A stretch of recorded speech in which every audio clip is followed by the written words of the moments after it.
Good evening. Welcome to... First off, let me just say this here. I was supposed to be playing Wimbledon Stadium tonight, but when we did the time travel thing with the magic bullshit, we ended up here, and I guess now I'm playing music for this comedy thing, and apparently none of these people have done comedy before. I'm a little bit out of my element. I'm not happy to be doing this, so I don't know who you are, who you think you are, but here's who I am. My name is Merle Hagrid.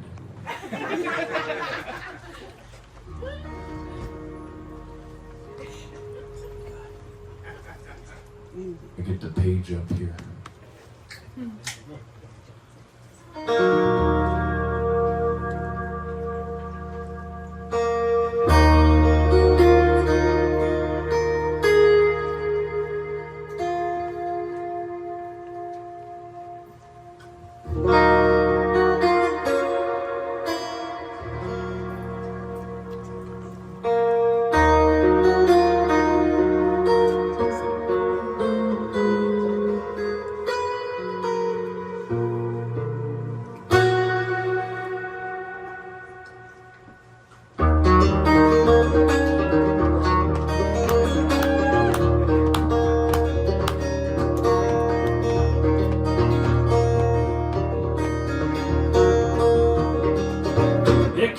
Harry for a reason. Thank God he's got a pair of jeans on. 'Cause messy hair that's black as night covers every inch beneath them.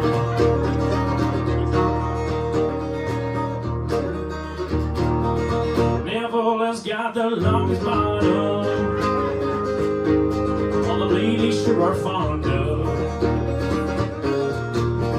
When you see him dragging ass, just know it's really not a problem.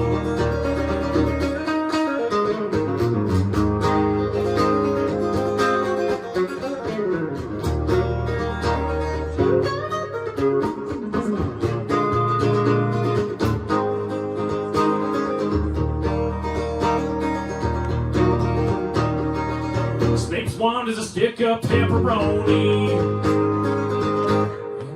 That he's a brony. Long as he's got a stick of meat, he probably never will be lonely.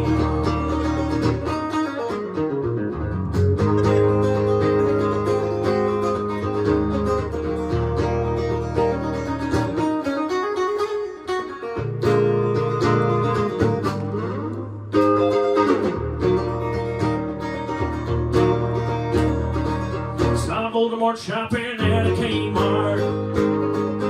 Think he's got a thing for Martha Stewart. And when he sees that blue light special, Avada Kedavra filled the whole car.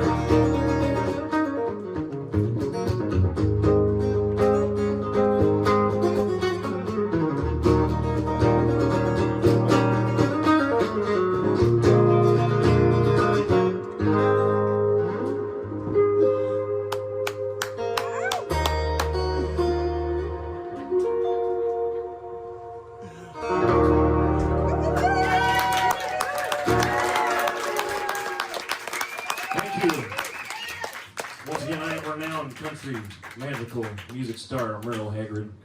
I'm not joined tonight by my colleagues, the Butterbeer Boys. They're off getting their butterbeer. Anyhow, I'm going to sing another song for you, and then I suppose there's going to be comedy. I don't know, but I take my work very seriously. So this next song here. Don't let your eyes deceive you. I'm fairly tall, but I'm actually like a 8-foot tall half giant, and it's not easy, living life trying to date the ladies who are normal size and stuff. And I made myself one of them Tinder, Hinge dating profiles, and this song is kind of about that.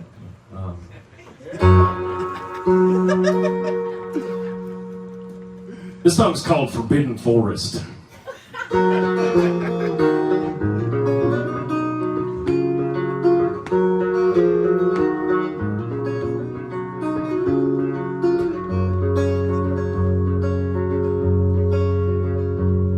If you ask the folks at Hogwarts, they'll tell you that I'm great. If you play your magic cards right, you might land yourself a date.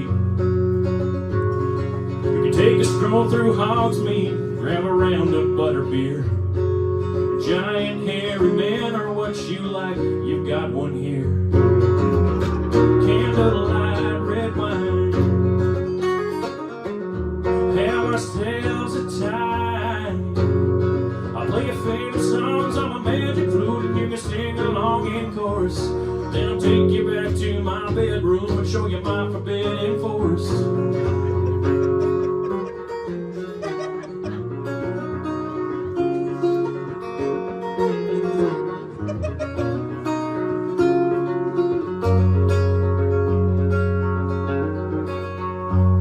I'm afraid of creatures large and small, and I've tamed a mighty beast. But if finding a witcher like yourself is really what I seek.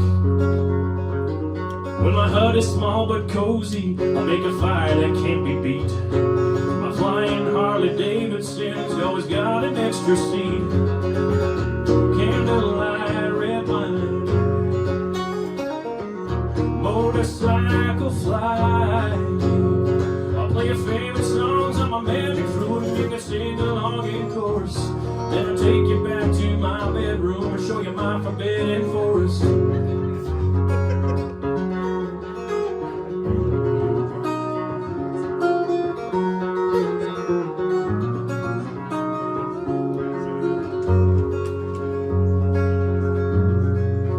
Now here's where we get settled down to the real nitty-gritty here. Well, I may not shower often, and I might be getting old, but I swear behind this mess of hair, you'll find a heart of gold. I know I may not be like most men, and I have trouble when I read, but I bet your witching ass I'm more than twice the man you need.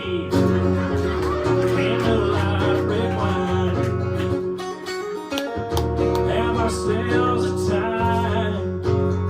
I'll play your favorite songs on my magic flute and you can sing along in chorus.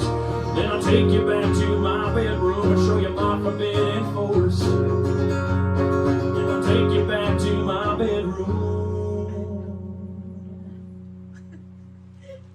and show you my forbidden forest. Thank you. May take you so far, but you never know. Anyhow, we're going to continue with, well, we're not going to continue, we're going to start tonight off with our first comic. You may have seen him from famous TV shows like The Bear and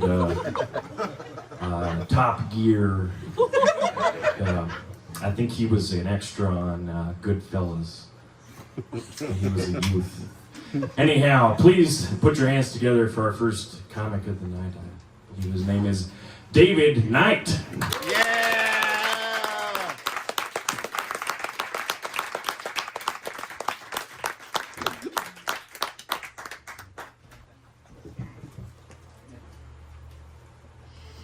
All right, Merle Hagrid.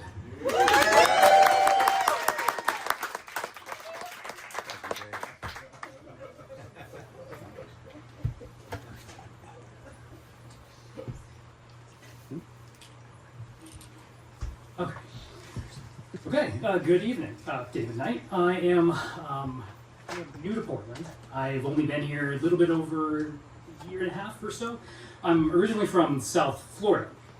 I'm born and raised in the farmland about an hour south of Miami.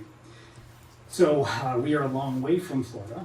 So if you have never encountered a Florida man in person, in the wild, you are looking at it. Oh no! And there's a lot you need to know, but we don't have time to get into all of it. The one thing you absolutely must know is just never get too close, because we are ambush predators. We have explosive speed and an incredible amount of bite force. So, once we latch on, you're probably going to lose your face. And we're not letting go unless you give us all of your drugs. All of them. And I'm from Miami, so you also have to give me all your crypto.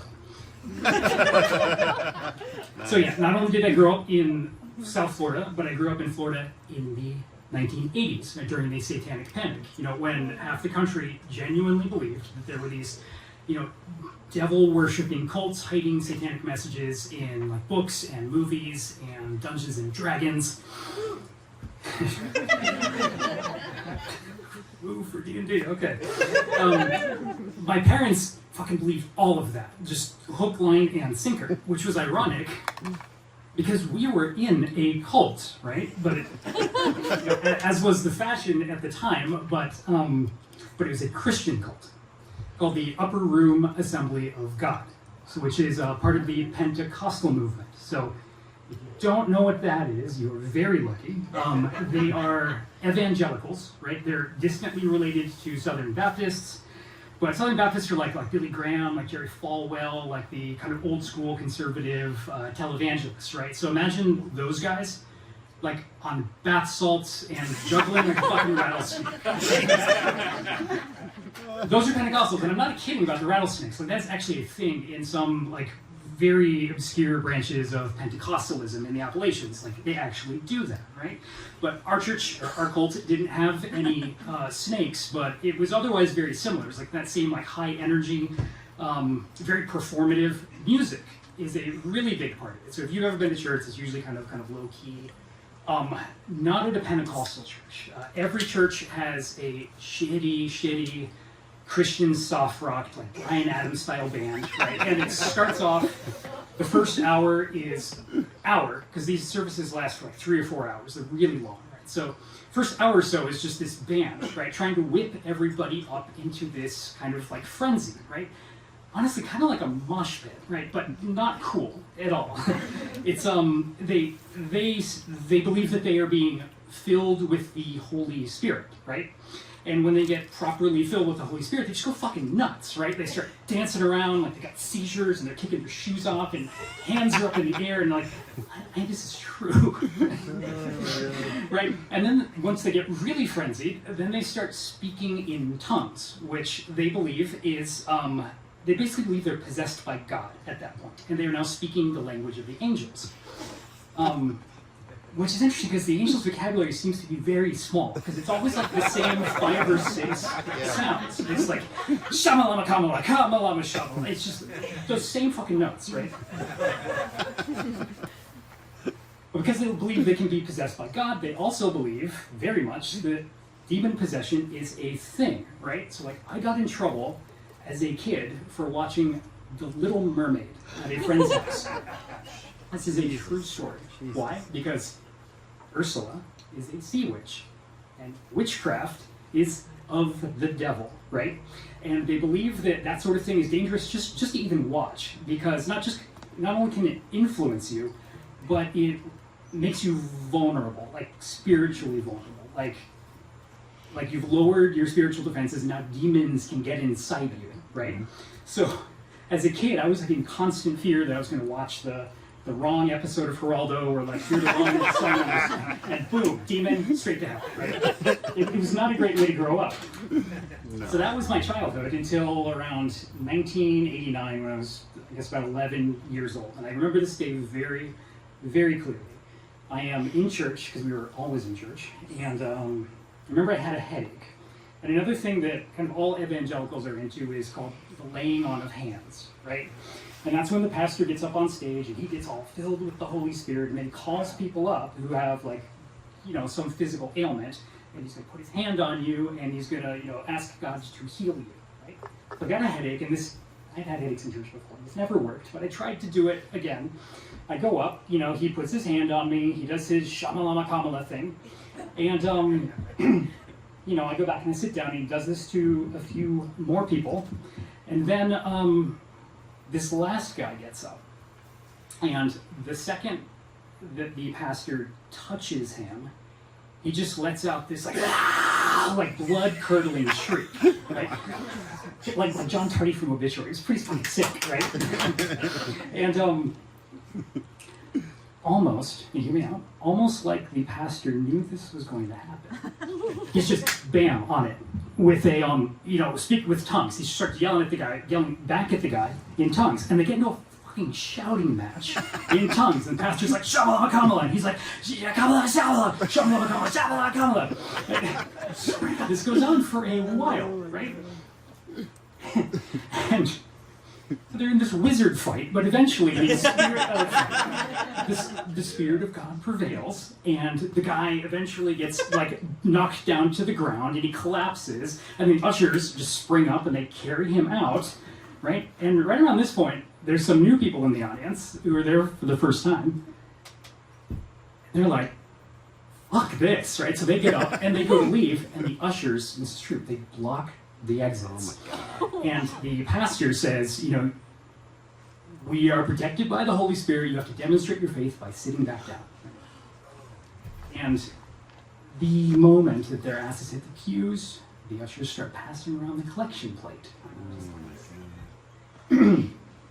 And, you know, that's kind of when it, you know, and everybody's like emptying their wallets. They're tripping over themselves to just give all of their money, because they, in their minds, they just watched the pastor fight a fucking Balrog and win, right? So everybody is just in awe of this man, and, you know, 11-year-old me is just like, that was the fakest fucking thing I've ever seen. How are these people believing this shit, right? And that's when it just clicked. Like, this is all crazy. This is fake. You know, the pastor knew that was going to happen. The ushers were already in position. The possessed guy was a plant, and, you know, the crowd are just easy marks because they want to believe that this is real. And, you know, this veil lifted in my head, and, you know, I can never unsee it. So I'm there, I'm grappling with this revelation, and there's an intermission in the never-ending service, and all the kids have to leave the main congregation and go off to the Sunday school room. So, you know, 30 or 40 minutes later, I'm in Sunday school, and, you know, I still got the headache, because I guess I didn't get a high enough dose of the Holy Spirit or whatever. And, you know, the youth minister is talking about how we're all, you know, soldiers of Christ and we need to be ready to battle demons. And, like, I gotta get out of here, right? So, but this is a cult, right? So I can't just leave, and I can't just say I'm going to the bathroom and then leave. You have to have somebody else with you at all times, right? So I have to find somebody to go to the bathroom with me. So I form a plan, and I look around, and I pick. Let me be careful how I say this, because we're in Walton. I pick the kid who appears least likely to be a fast runner, which is okay, right? But this was an important detail. So, you know, the teacher lets us go, and we get out into the hallway, and the second the door closes behind me, bam, I just book it, right? And he tries to run after me, but my plan works. He can't catch me because I have that explosive Florida man speed that he was from Georgia, right? So I get out the back and like bust out an exit because I'm there all the time and I know all the hallways. And I get out into the parking lot, and I literally hide under my dad's car for like 2 hours until the service gets out, right? And, you know, eventually he finds me out there, and it was an awkward car ride home. But growing up in that kind of environment, you might be shocked to learn, really turned me off of religion, right? And I definitely have PTSD from that. Like I am very hyper vigilant to like patterns that remind me of church. Like it just triggers me instantly. And so when I moved out here, you know, Oregon is one of the least religious states in the country, you know, comparatively, and I'm kind of surprised at how often I see those same patterns. But it's not like wrapped up in Christianity. It's kind of got like a Portland twist on it, right? So I'm going to give you an example of what I'm talking about. You know, back in Florida, I did hot yoga. I've been doing it for quite a while. And hot yoga isn't really like a meditative practice. It's like a workout, right? It's like the room is heated, and it's presented in a very secular way, and like it just wipes you out. It's very structured. So I sign up for a trial at a hot yoga place by my house. And I go into the first class, and, you know, I sit down on my mat, and the first thing they have us do, turn to the neighbor on our right, and greet them, and then turn to the neighbor on our left, and greet them, which is like a church. Every church does that. It's like the first thing you do. So, red flag goes up, right? And then she has us kneel on the mat, put our hands like this, right? And then she has us all chant with her, right? And it's a Sanskrit like mantra, right? So now we're like essentially praying in a language we don't understand, which is very Catholic, right? But it's still very churchy, right? So, and then we end the mantra and we end it with an om, which sounds to me an awful lot like amen, just like a lazy version of it. So, more red flags are going up. I swear this is true. Now she pulls out a holy text. Now I think it was the Upanishads, right? And she reads a passage from the text. And then she spends another 2 minutes talking about how we can apply that wisdom to our daily lives. So at this point, I'm fucking triggered, right? Like, I feel like I'm in church, and I can feel my heart rate going up. So, but it's yoga, so I do my breathing exercises, and I find my center, and I kind of calm down a little bit more. And we start getting to the actual flow, and I'm in a pose, and she's been kind of walking around to different students, and she comes over to me, and I'm thinking she's going to come and adjust my posture or something, because that's what yoga instructors normally do. But this was a first. She reaches out to me, and she puts her hand on my forehead, and she starts to do like healing touch, like fucking Reiki, right? And the second she lays her hands on me, just something inside me that I hadn't felt since 1989 just, comes out. And that's when I fucking struck, and I went straight at her, and I just latch on. She's just like, Jesus Christ! And I'm like, I can't get high on that. Give me fucking drugs, right? So she gives me her CBD oil, and now she's pissing me off. And I'm like, so I bite down harder, and then so she's like, fine, just take my sativa gummies. I'm like, okay, cool. Now we understand each other. Now I can work with you. Let's talk about your crypto wallet, right? But at this point, everybody else is freaking out, and they're running for the exits, and I'm realizing, fuck, I have to get out of here, right? So I barrel through the crowd, and I run out to my car, and I'm hauling ass back home. And all that I can think about this entire time is, that day in church in 1989, and how fucking lucky I am. Because if that smart-ass fucking kid hadn't watched The Little Mermaid, that pastor would have got me. Yep. Thank you. Really good, dude.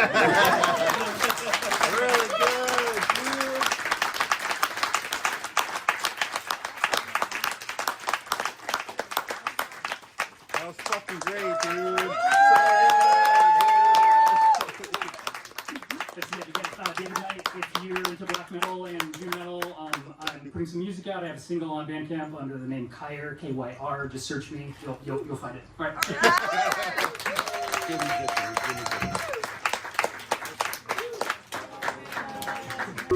Motorhead. Wow, we're back. What do you think of that? That was actually pretty cool. I'd pay paper money to see David Knight perform again. Anyway, I'm gonna grace your ear holes with this AI stuff that's creeping in. It's similar, but it's not the same. But also, just be yourself. Let it flow out. Natural. Pale, pasty white, and covered in hair. Like I said earlier, I'm like about an 8 foot tall half giant. And sometimes it's not easy being the big guy. You gotta fight all the bad guys. You gotta take on all the Florida mans and help your friends because you're the big, strong dude. So this song is kind of about that. It's tough being the big guy in the group. So this song is called Big Guy.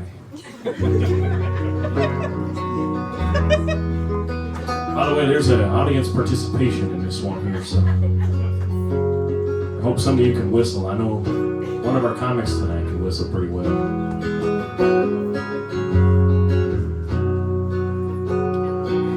Let me tune this here guitar. It'll make everything better for everybody. But mostly me.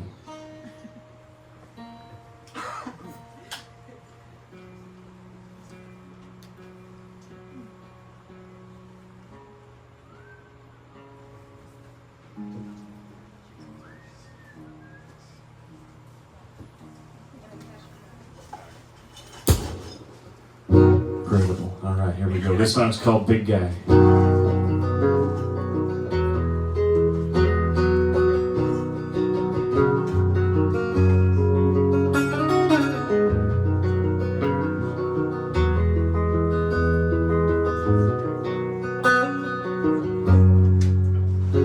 Well, I thought I killed a dark wizard, but he wasn't really dead.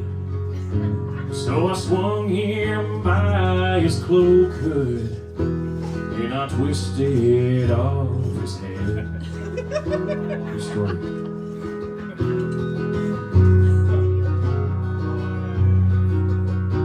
Well, I almost had me a girlfriend, a teacher working at Hogwarts School. I gave a hug, but it shattered her ribcage. Now I can't help but feel like a fool. It's not easy being the big guy, the one that everybody looks up to. Sometimes I just wanna lay here in the bathtub with a cold beer and whistle a tune. Alright, need your help.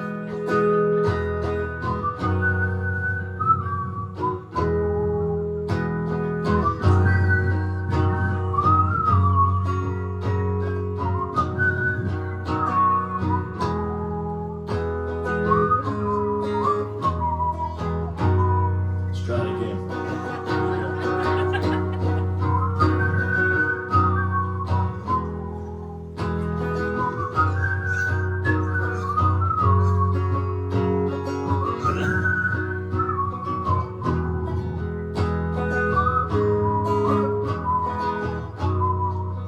Not bad, alright. Alright, here we go with this next verse. I left a baby on the Dursleys' doorstep.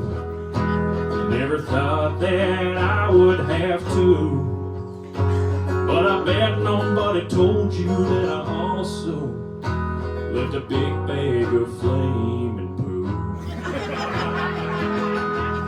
Fuck you, Dursleys. Spent some time in that Azkaban prison. I didn't last too long for sure. I beat the hell out of all the Dementors, then went home and cracked me a Coors.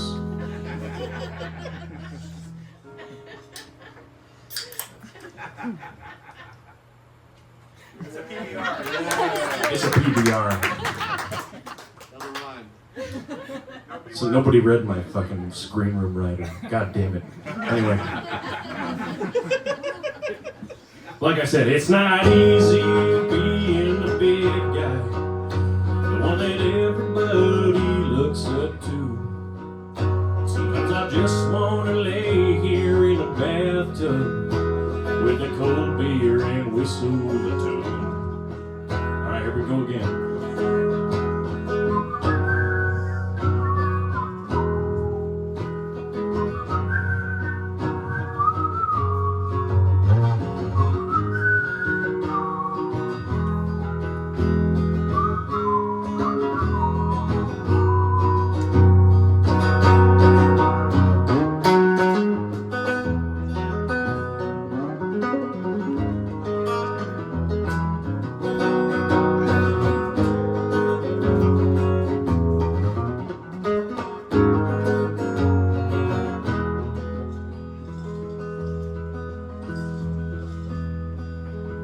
If you need one, someone beaten or trampled, I just ask that you place at my door a case of beer and a cute rubber ducky, and I'll be happy to handle your chore.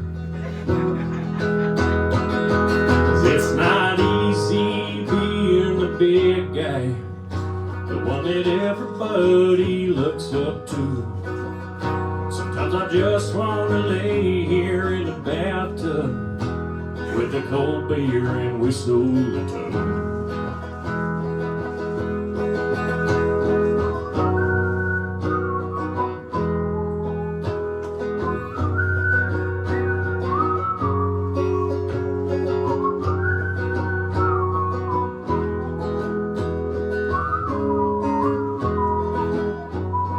One more time.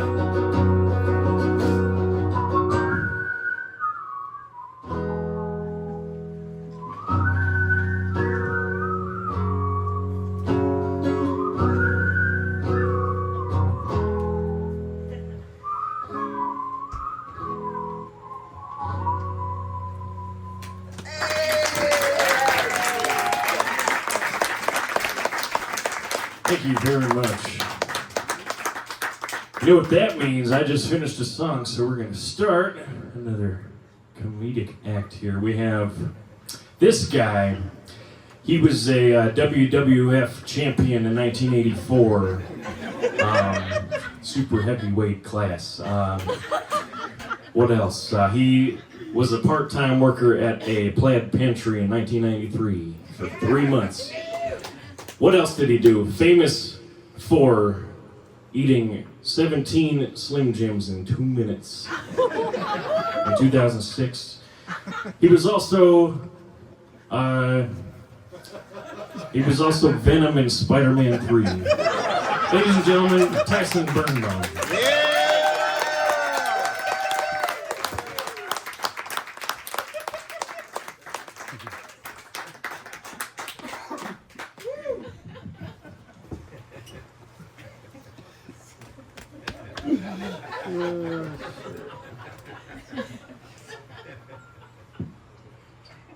All right. Up here on the stage. Fuck yeah! Fuck yeah! I'll start by thanking Jory. That was a fucking epic intro. Yeah, And who does fan fiction for Harry Potter music? It just touches my soul. First time I met Jory was at Litha. It's a music festival in the woods, for those of you who don't know. Jory struck me as immediately the most genuine, nice person I have ever met. So I was immediately worried for him. What does that say about me? I was like, this person needs to be protected. Yeah. And he was playing that night, and so I thought, I need to go up there and support this person because the world is going to roll him. He had neon pink shorts, some pink Crocs, I think. Is that right, Jory? Sounds about the right deal there. And he went up on stage, and he proceeded to fucking blow my mind. He was the best musician I had seen at the whole festival. There were literally like 2 bros in front of me that turned, and it was like an 80s movie where they went like this, and they said, "This dude shreds." Direct quote. Anyway, thank you, Jory.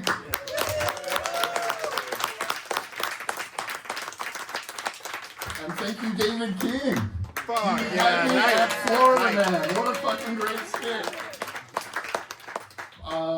The internet gets to know you, and anything that says Florida Man, I fucking click on that shit. So you knew how to fucking open it up for sure. I'm gonna stay away from you though. I'm well aware of your bite force now. Also want to thank Azoth. Yes, Azoth, thank you so much. Azoth and Balaam. I have so many special memories in this place, including my 50th birthday. Fuck yeah! A memory I'm gonna treasure forever. I had all of my closest friends up here on stage, out there in the audience. It was kind of, shows are like closest thing to church that I have, and having everybody in the room there just felt so fucking special. Lots of people close to me, some people I didn't know too well yet, and I thought that this was the perfect time to make acquaintances a little closer to me, because giving directions to Azoth is kind of like giving directions to me. Okay, so you go down 82nd, you pass all the hookers, you're gonna come up to a church, looks like it should be in Europe. Beautiful fucking church. Move past that real quick. That's like my mother channeling the spirit of God trying to get to you. You gotta not look at it, move past it real fast. Move east. If you reach the weed shop with the American flag and the gun, you've gone too far. That's like me moving to Gresham, getting away from my family, smoking bong rips and drinking cheap beers with strippers and drug dealers. I think I see somebody out there that I was doing that with. Yeah. You have to backtrack over to the bar that's now evolved to drinking really good beers and has a Hawaiian food truck in back. Once you triangulate those spots, you move across the street, look for a dumpster of trauma. That's where you want to enter my heart. Find that dumpster of trauma, navigate past the uneven floor, and the floods of questionable mental health. Push past that fear that you're going to be raped or murdered. Follow the sounds of wailing, dying calf somewhere in a field whose family has just been slain. That's the music that you want to follow into Azoth. You come into Azoth, and you are going to be greeted by the warmest, cuddliest people you have ever met in your life.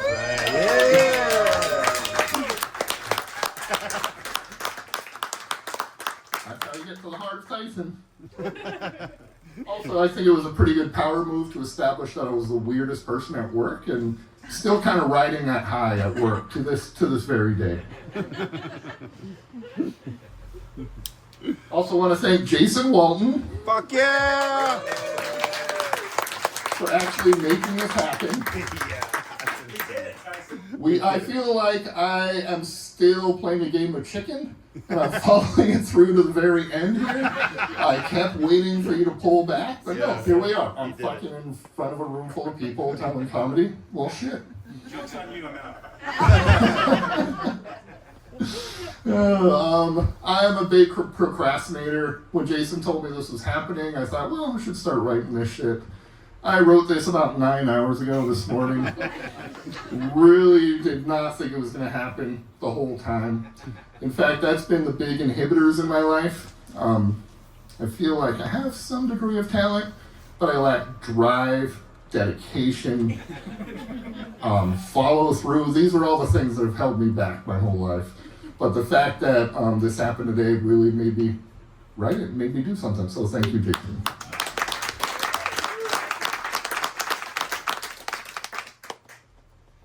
A lot of people have heard this story already, but first time I actually hung out with Jason, not the first time I met him.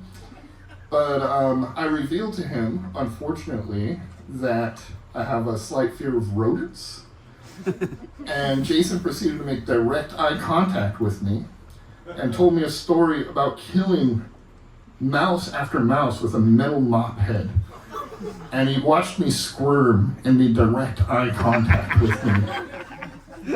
And I have since seen Jason perform in front of thousands of people who worship him like a rock god. And it's kind of like, he's like, yeah. It's like, how's that fucking show, man? It was fucking amazing. Yeah. It doesn't compare to the joy he had watching me squirm under the visualization of these dying mice, which makes me really worried about what his set is going to look like tonight. It's just a fair warning for everybody. Thank you, Tyson. It's going to be awkward.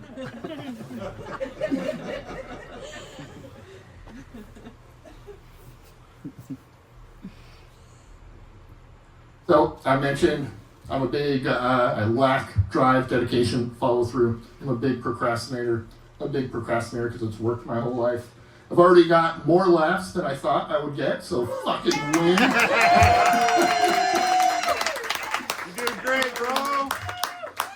I took my GED, my good enough diploma. Does anybody else have one of those? It's where you make up 4 years worth of school in about 6 hours or so. So I'm the king of good enough now. I do everything just kind of good enough, an acceptable amount of work to get through everything. Just acceptable enough that I have to look at my notes to see what the next thing is. I really like your analog style of like fucking ripping a note away. Yeah, that was good. It's like, that's how I should fucking done it. You fucking rip the note away. I have to ask my AI bot here.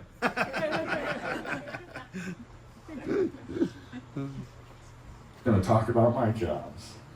So getting just the good enough part of everything, I needed a job. I needed to feed myself. I needed to pay rent. So I got a job at Tower Records. Yeah! That's a cool job. It's a cool fucking job that does not pay a lot of money. But it pays just good enough money to get you to live. When Tower Records existed. When Tower Records existed. That's right. It went away. It was a sad story when Tower Records went away. And so I picked a new burgeoning industry that had a lot of growth in it. Selling books. Yeah. Surely this is not going to go away. And I've stuck around for 21 years. at Powell's Books. I've been super blessed.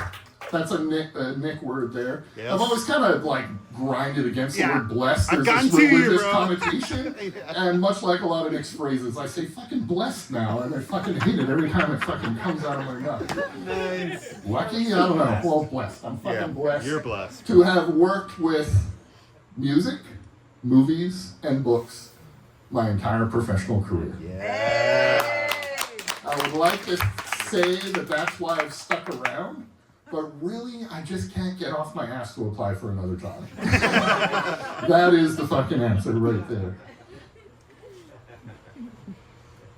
One thing I learned about while working at Powell's Books, buying used books at the counter, there are these little paperbacks that are these Doc Savage books. Has anybody ever heard of Doc Savage? Yeah. Fucking amazing books, way ahead of their time. They started to get published in the 1930s. Doc Savage had this great thing. There was lots of futuristic shit in the books, like repeating guns and shit that didn't exist at the time. Lots of shit that came through. But what he would do is he would capture criminals and then partially fucking lobotomize them. He would just take out the part that made them violent. Very savage, very interesting. When I started to become a book buyer, they told me these go for anywhere from $25 to $90. It's like, fucking hey, this is great collectible shit. Started buying it up. Then I walked by a used book cart years later, and I saw one marked at $3.95. It's like, somebody's made an error. They don't know how collectible these books are. I'm gonna go mark it up, go to research it. It's worth $4. What the fuck has happened here? Then I did the math. People who were teenagers in the 1930s were old in the early 2000s and had disposable income. They wanted to recapture their youth. They needed to relive these teen years and buy these Doc Savage books. Why did they go down in price? If you do the math, they started to fucking die. That's what happened. And that is true for so many used books. You calculate when the original fans are between 70 and 90s, boom, they're selling for a lot. When they pass that point, they dive in value. So collect those cassettes and VHSs Yes! while you can. Because they are plummeting as soon as you die, motherfucker. I'm ready, bro.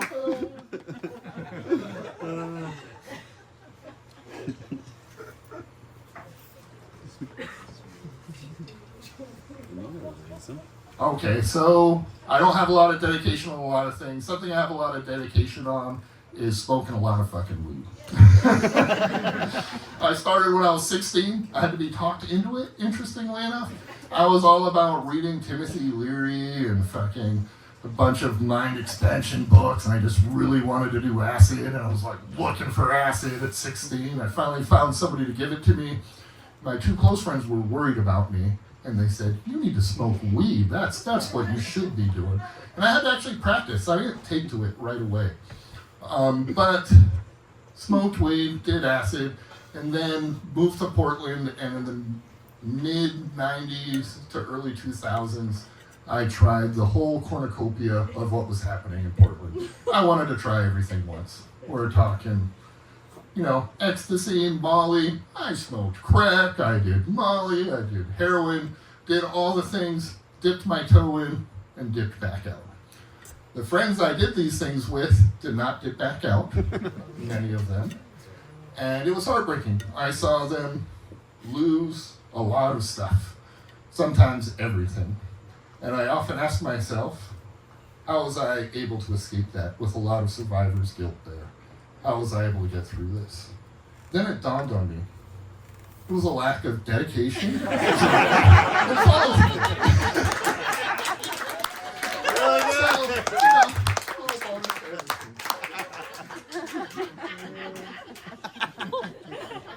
Perfect, dude.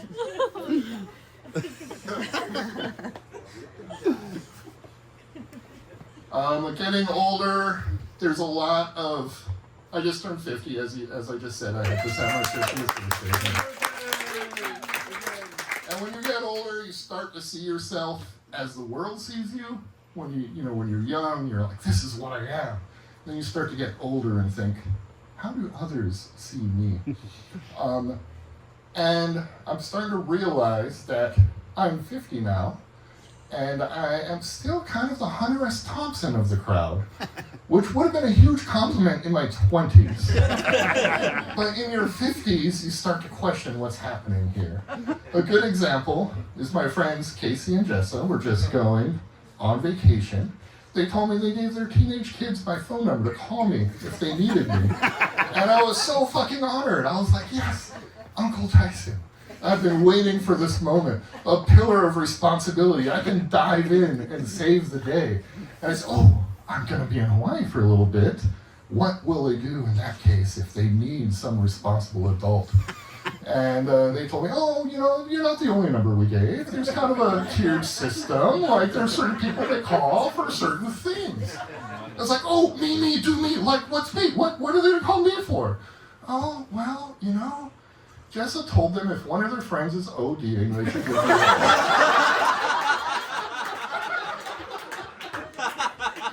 I'm like, well, shit. I guess that's who the fuck I am.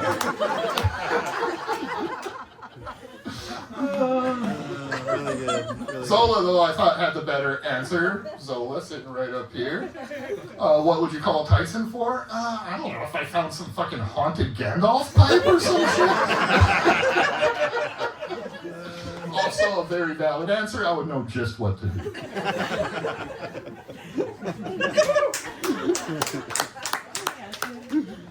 So I did grow up in Hawaii. I grew up on Oahu.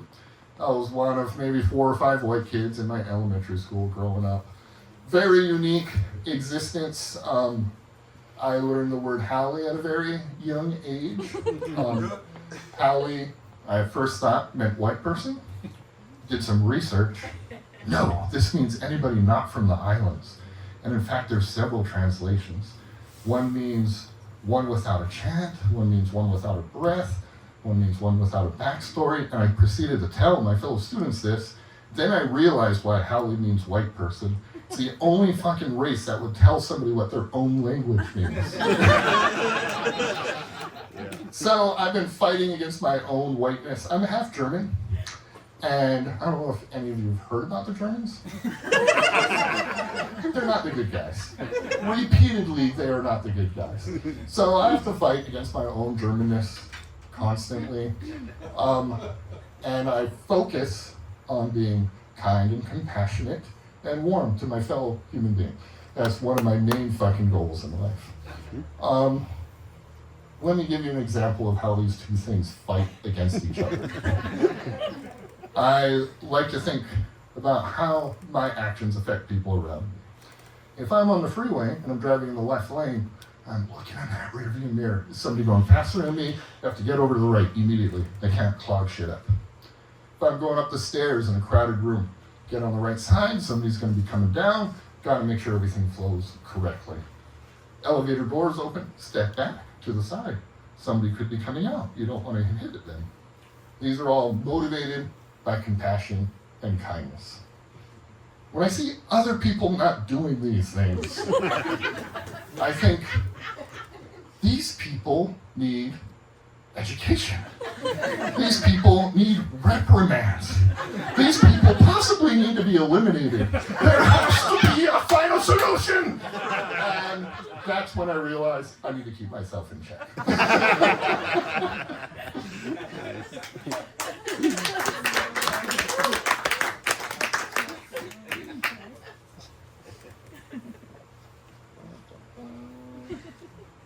Okay, at PALS, I had an HR job. Don't ask me about the HR job. It's a dark hole of nothingness. But they put me back in the store as an operations manager at the downtown store, so I'm right at the front of Fox News' hellhole. I'm right there in the middle of downtown. But honestly, it's not that bad. I have had my life threatened. Honestly, pretty handleable. I've talked people down from suicide. I've had to clean up puke and pee. I've helped people who were ODing. Honestly, these are very handleable things.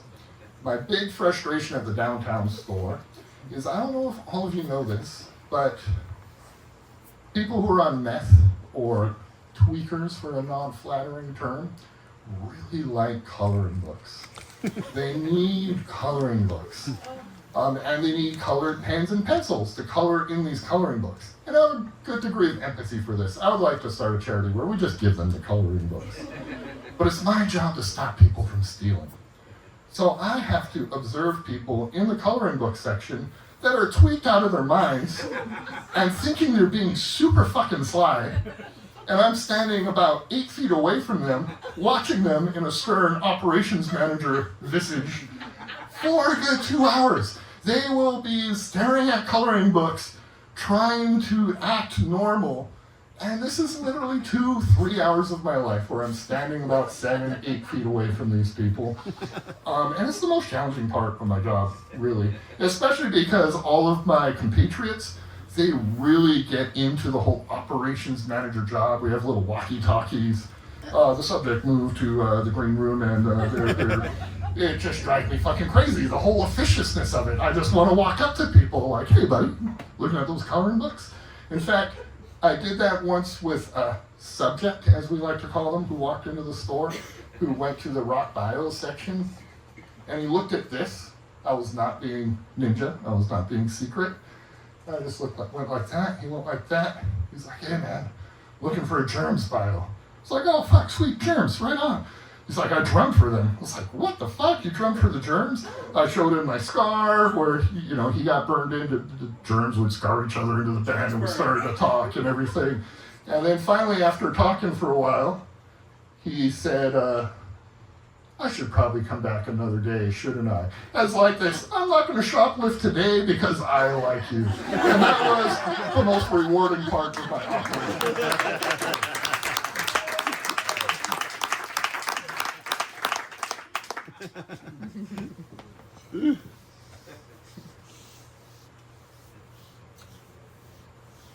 Hail Satan. Hail Satan indeed. All right, another thing I just recently realized from my friends that helped put me up to this is that I think about sex more than most people, which was a huge shock to me. Because it's in everything. It's in our movies, it's in our books, it's in our music, it's in our advertisements. Surely everybody's thinking about sex as much as I'm thinking about sex. No. But unanimously, all my friends told me, no, you definitely think about sex more than all the rest of us. Which fucking blew my mind. Like, what? Nobody's thinking about this shit all the fucking time? And I think I was just a fucking latecomer to it, honestly. I was like a true love person when I was a teenager. Like, if it's not true love, it's nothing. And John Hughes really fucked me up. I don't know if any of you watch John Hughes movies. That asshole really fucked me up. But yeah, started to date younger people in this new era and realize like it's a whole new world out there, and I'm just kind of obsessed with it. The first movie I can remember really awakening my sexuality was the movie Alien with Sigourney Weaver in it. This to me personified sexuality. She was in command.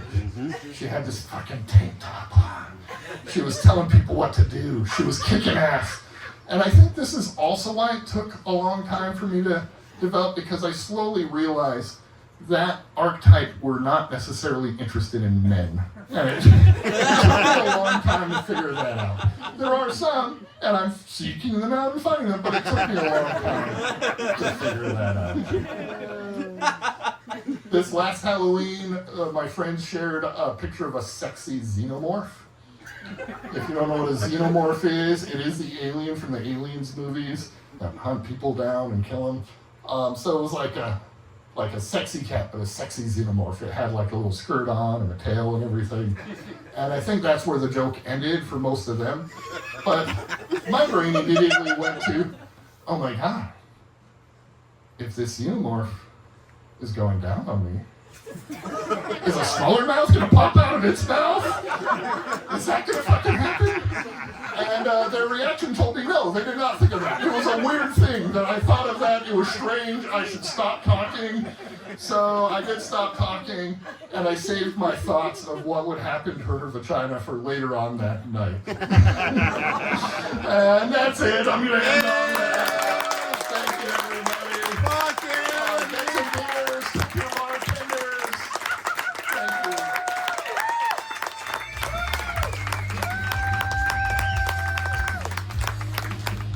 Nice! That was fucking great.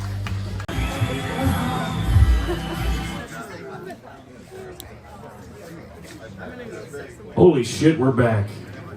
You guys having a good night tonight? Boy, that's really trying to convince me to also have a good night, so thank you. You guys read these, hold on here. You guys read anything out of these fucking books here? You know what this is. I'm not going to try and trigger you, David.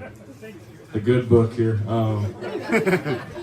A lot of pages in here. Should we do a quick reading just to see what's up? Little horoscope or horoscope. Hello, Mr. Lovegood, said Harry, holding out his hand. I'm Harry Potter. Xenophilius did not take Harry's hand, although the eye that was not pointing inward at his nose slid straight to the scar on Harry's forehead. Would it be okay if we came in? Asked Harry. There's something we'd like to ask you. Tell me more, said your mother. Sorry, that was really bad. That was great. Thank you. Aberforth spat into the fire.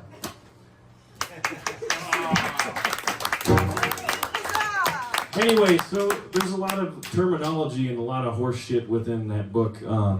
There's this game that they play. They fly around on these broomsticks. I think it's called like cribbage or Quidditch. Thank you. Yeah. Anyway, inside of this game of Quidditch, there's positions. Do you guys know what those are? There's the seeker. There's yes. Robert knows the beater, as do many of us. There's the keeper. Anyway, don't get any ideas. This song is called She's a Keeper. I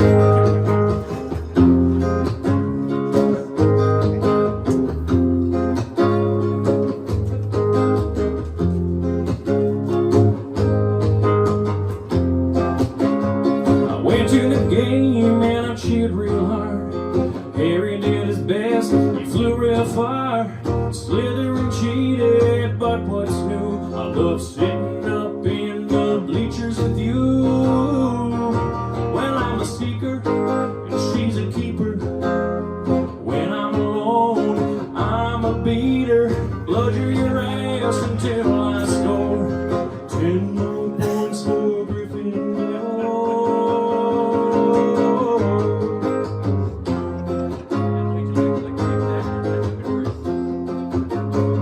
Quaffle in hand, Slytherin mist. Wood's real hard, won't you blow him a kiss? Gryffindor's hot and their teamwork's tight. After the game, would you spend the night? Well, I'm a seeker, and she's a keeper. When I'm alone, I'm a beater. Bludger your ass until I score 10 more points for Gryffindor.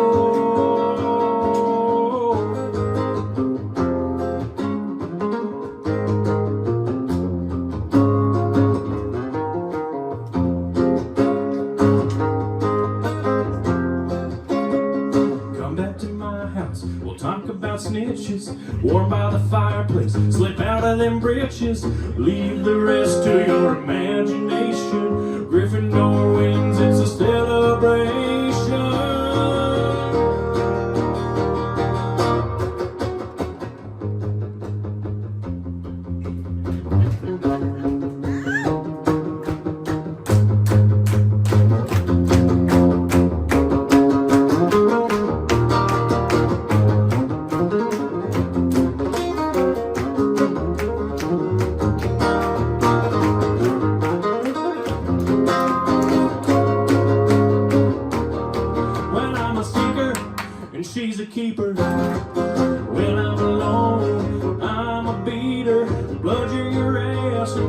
I score 10 more points for Gryffindor.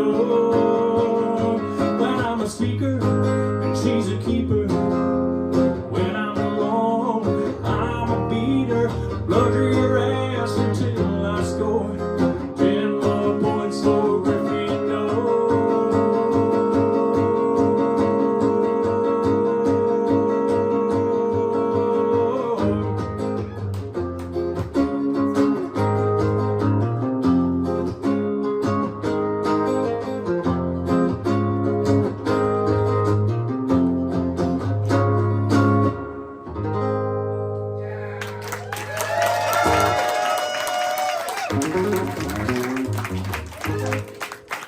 Thank you. We are moving on to our next comic this evening. This man owns 43 toasters. He once bit a goat. He has starred in the first 12 seasons of Golden Girls. Actually, I know how many seasons there are, but it's always a good season for Golden Girls. What else? He is, was, and shall be the Wolfman. Or whatever.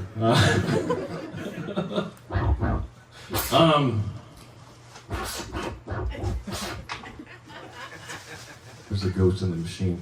Anyhow, he's a celebrated naturopathy practitioner. And I think he likes fried rice. Ladies and gentlemen, Casey CP.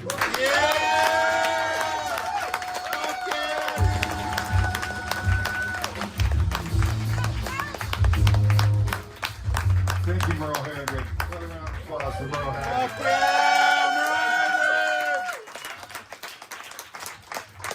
Zach, can I get a little more guitar on my monitor? I've always wanted to say that. Nice. Hello. Hi. Wow, so this is really happening. Thank you, Jason, for putting this on, and David and Tyson. Fuck yeah. Hard acts to follow. I'm not familiar with the microphone, so give me a minute. Like Jason, I've always been kind of fascinated with stand-up comedy myself, and over the years, I've thought about, I could probably do that.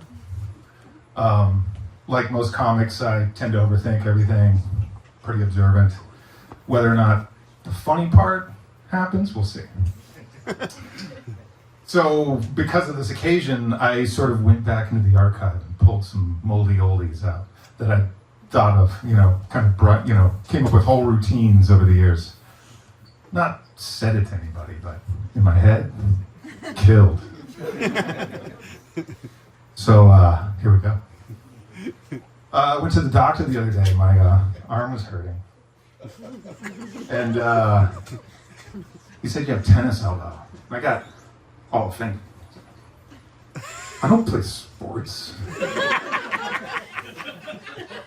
Look at me. And he explained, he's like, well, it doesn't have to be from tennis. It could be from like any kind of repetitive, any kind of repetitive motion. You can injure yourself. And I don't know. It's a complete mystery. I don't know.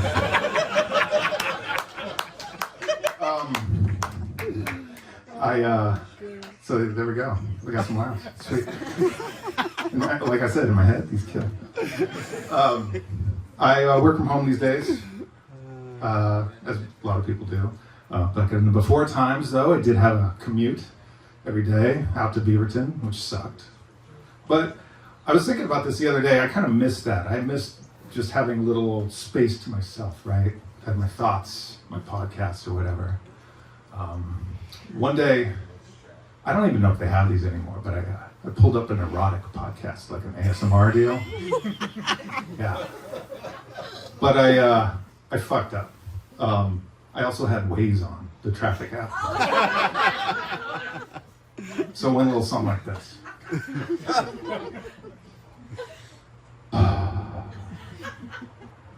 I slowly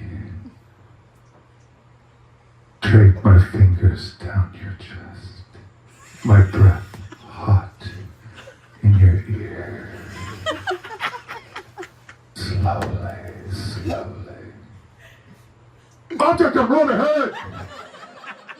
I almost died. The good news is, I don't know, good news, bad news, I did develop a new fetish. Yeah, it's true. I can't really get off anymore unless someone interrupts me and yells traffic warnings at random spots. So I hired this guy on Craigslist, and he waits outside my door. And that's the perfect moment. Slow down on 94 East.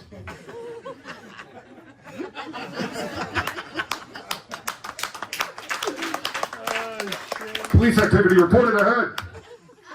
Works every time. Fucking computers, man. AI. It's everywhere, right? And it's like, we did not learn the lessons that 1980s sci-fi movies taught us. Like, the things we grew up with, all of them. AI's bad. They're gonna fucking take over. Daryl, War Games, The Matrix, 2001. No, we invite these things into our homes, into our phones, and I thought there was going to be some AI comedy tonight, but There might still be. okay. But yeah, we didn't learn any of these lessons. I'm as guilty of it as anybody. We got the Google speaker in the house, right? That little spy that's always listening. They tell you it's not listening all the time, just when you say its name, right? But how does it know you said its name if it's not listening all the time? But it does things that just fuck with me. That I think it knows that it's going to win, and the humans are on their way out. Just little things that plays its hand. Like, well, today it was really insulting. Jessa said, "Play Slide by Doechii." Okay, Slide by the Goo Goo Dolls. Motherfucker. Yeah. What the fuck? But normally we just use it for like a kitchen timer, right? Hey Google, set a timer for 20 minutes. Okay, 20 minutes, starting now. And then it does its 20 minutes and it starts chiming, and you're supposed to tell it to stop. Bing, bing, bing, bing. Stop. But sometimes it just throws one more in there, like, you're not the boss of me. Bing, bing, bing, bing. Stop. Bing. Fine. But sometimes it doesn't listen at all. And it makes me sound like a crazy person in my own kitchen. Bing, bing, bing, bing. Stop. Google, stop. Google, stop. Stop! Stop! Stop! Stop! Stop! Bing.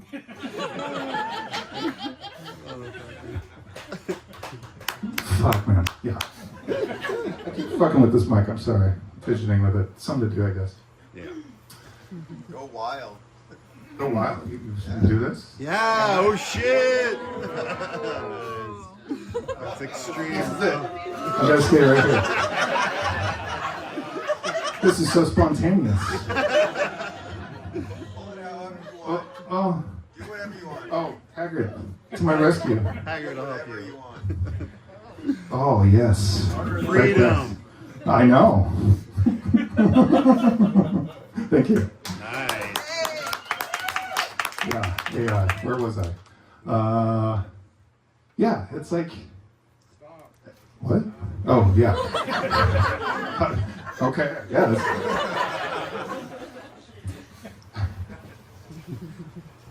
It's all this stuff. It's like people talk about that we're in the bad timeline. All this AI shit, and we're in the bad timeline. Like somewhere along the way, we took a wrong turn, and we ended up in this shitty version of the universe.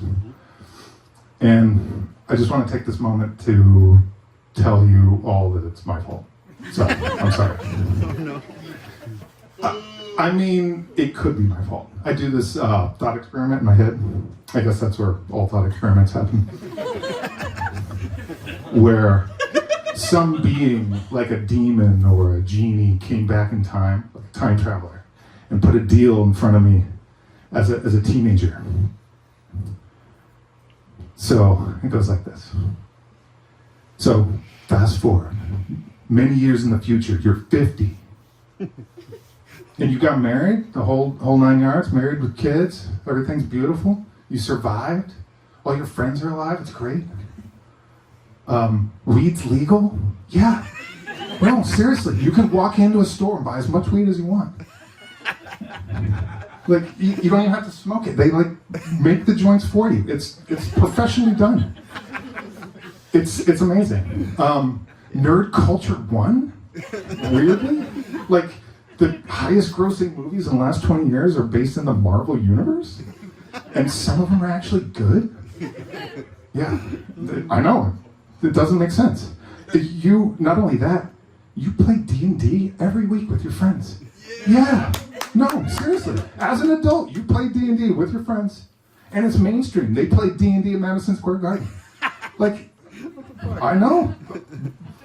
This is all good stuff, right? And you still go to shows. You go to punk rock. You go to metal shows. I mean, you don't stay too long in the pit anymore, but you're out there doing it. Everything's great. It's just, well, there's some downsides.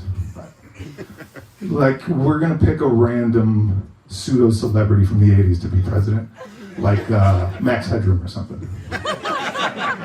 And yeah, the United States kind of shifts into a neo-fascist state kind of overnight. Yeah, they're rounding up immigrants and bad bands, it's the whole thing. But did I mention weed's legal?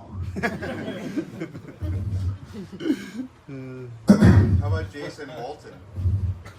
How about Jason Walton?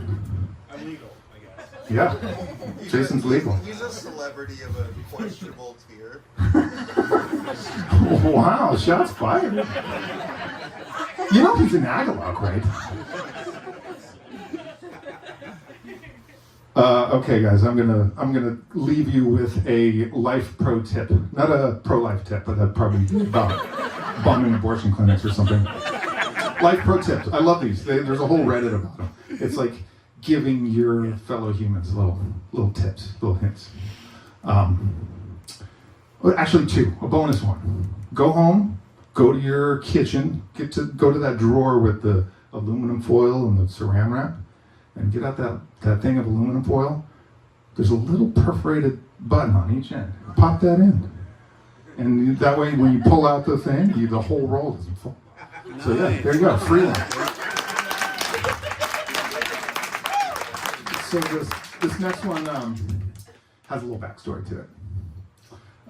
As many of you know, I was diagnosed with colon cancer last year. Yeah.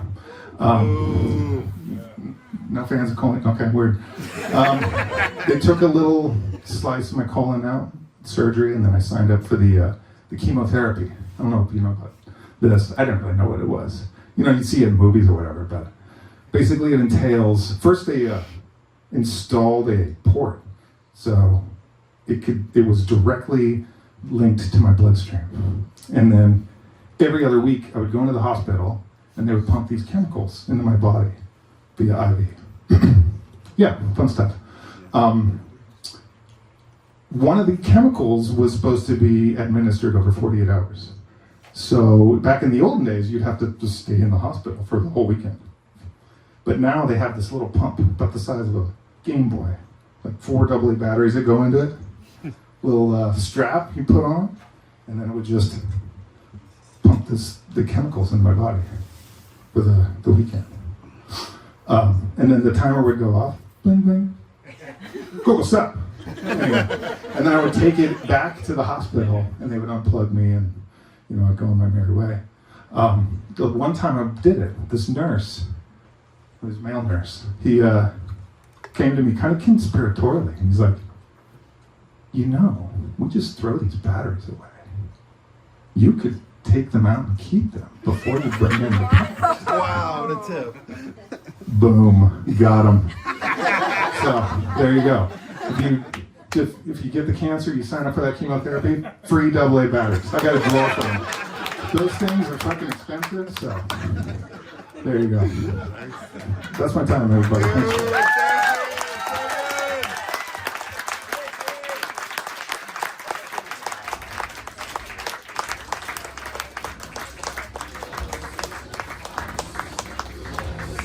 So, do you guys know about, there's this evil fuck in the Harry Potter books named Voldemort or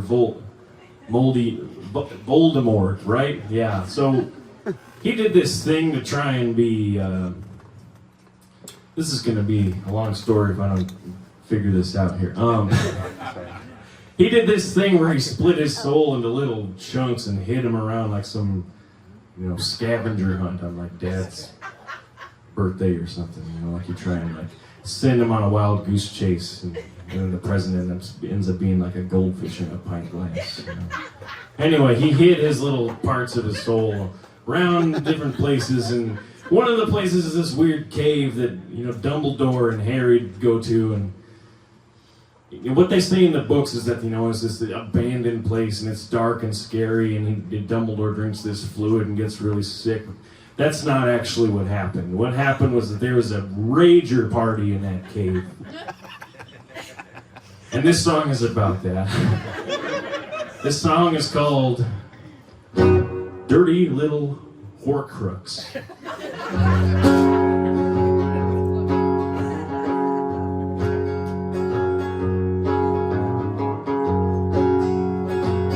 Let me tell you a story about Harry P.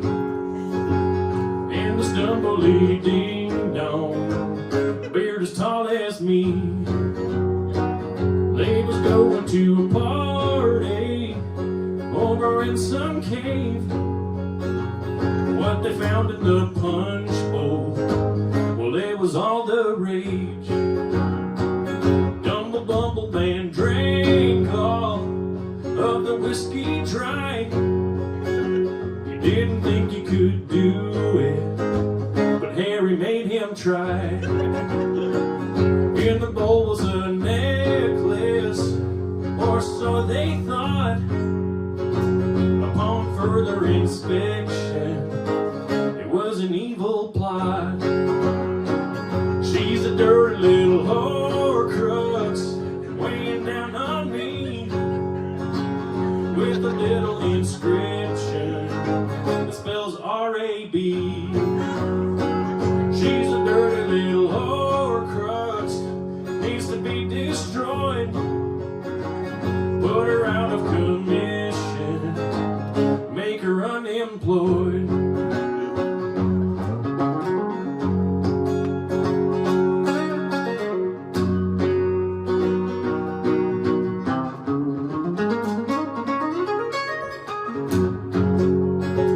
Well, luckily Harry said that he'd DD. Stumble Bumble Man passed out right there in the street. When they finally came down to the old Hogwarts, using vomit be gone spells, Harry cleaned his car. Told Ron and Hermione about the thing they found. What he told them made both their britches turn to brown. She's a dirty little horcrux, weighing down on me with a little inscription that spells R-A-B. She's a dirty little horcrux, needs to be destroyed. Put her out of commission, make her unemployed. She's a dirty little horcrux, weighing down on me with a little inscription spells R-A-B. She's a dirty little horcrux, needs to be destroyed. Put her out of commission, make her unemployed. She's a dirty little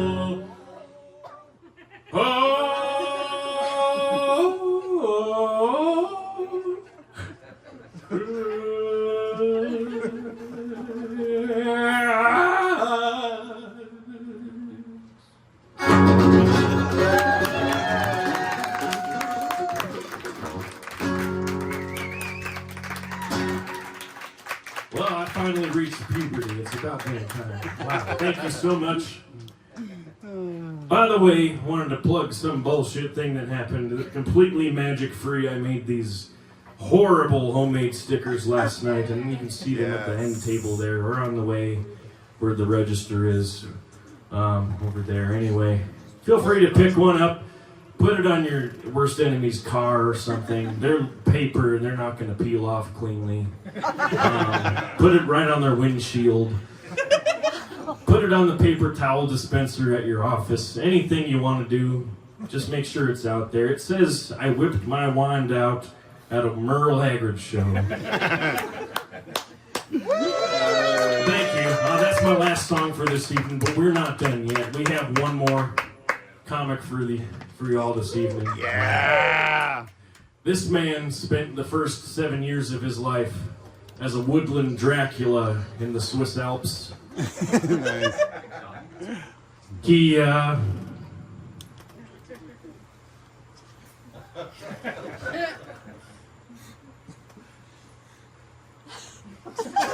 sorry, I'm trying to remember who I'm talking about here. There's a lot. Oh yeah, Dracula, Swiss Alps. He starred in the 1922 classic film Nosferatu as the woman. Pretty cool. Great film. You should check it out. He single-handedly opened every single. Oh wow. Is that Kiss If I'm a Rose by Seal? He wrote that song. He is also the Velveteen Hamlet of all of our hearts in this room tonight.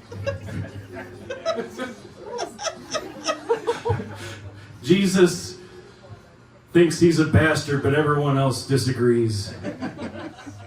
Ladies and gentlemen, I present to you Jason William Danger Zone Walton.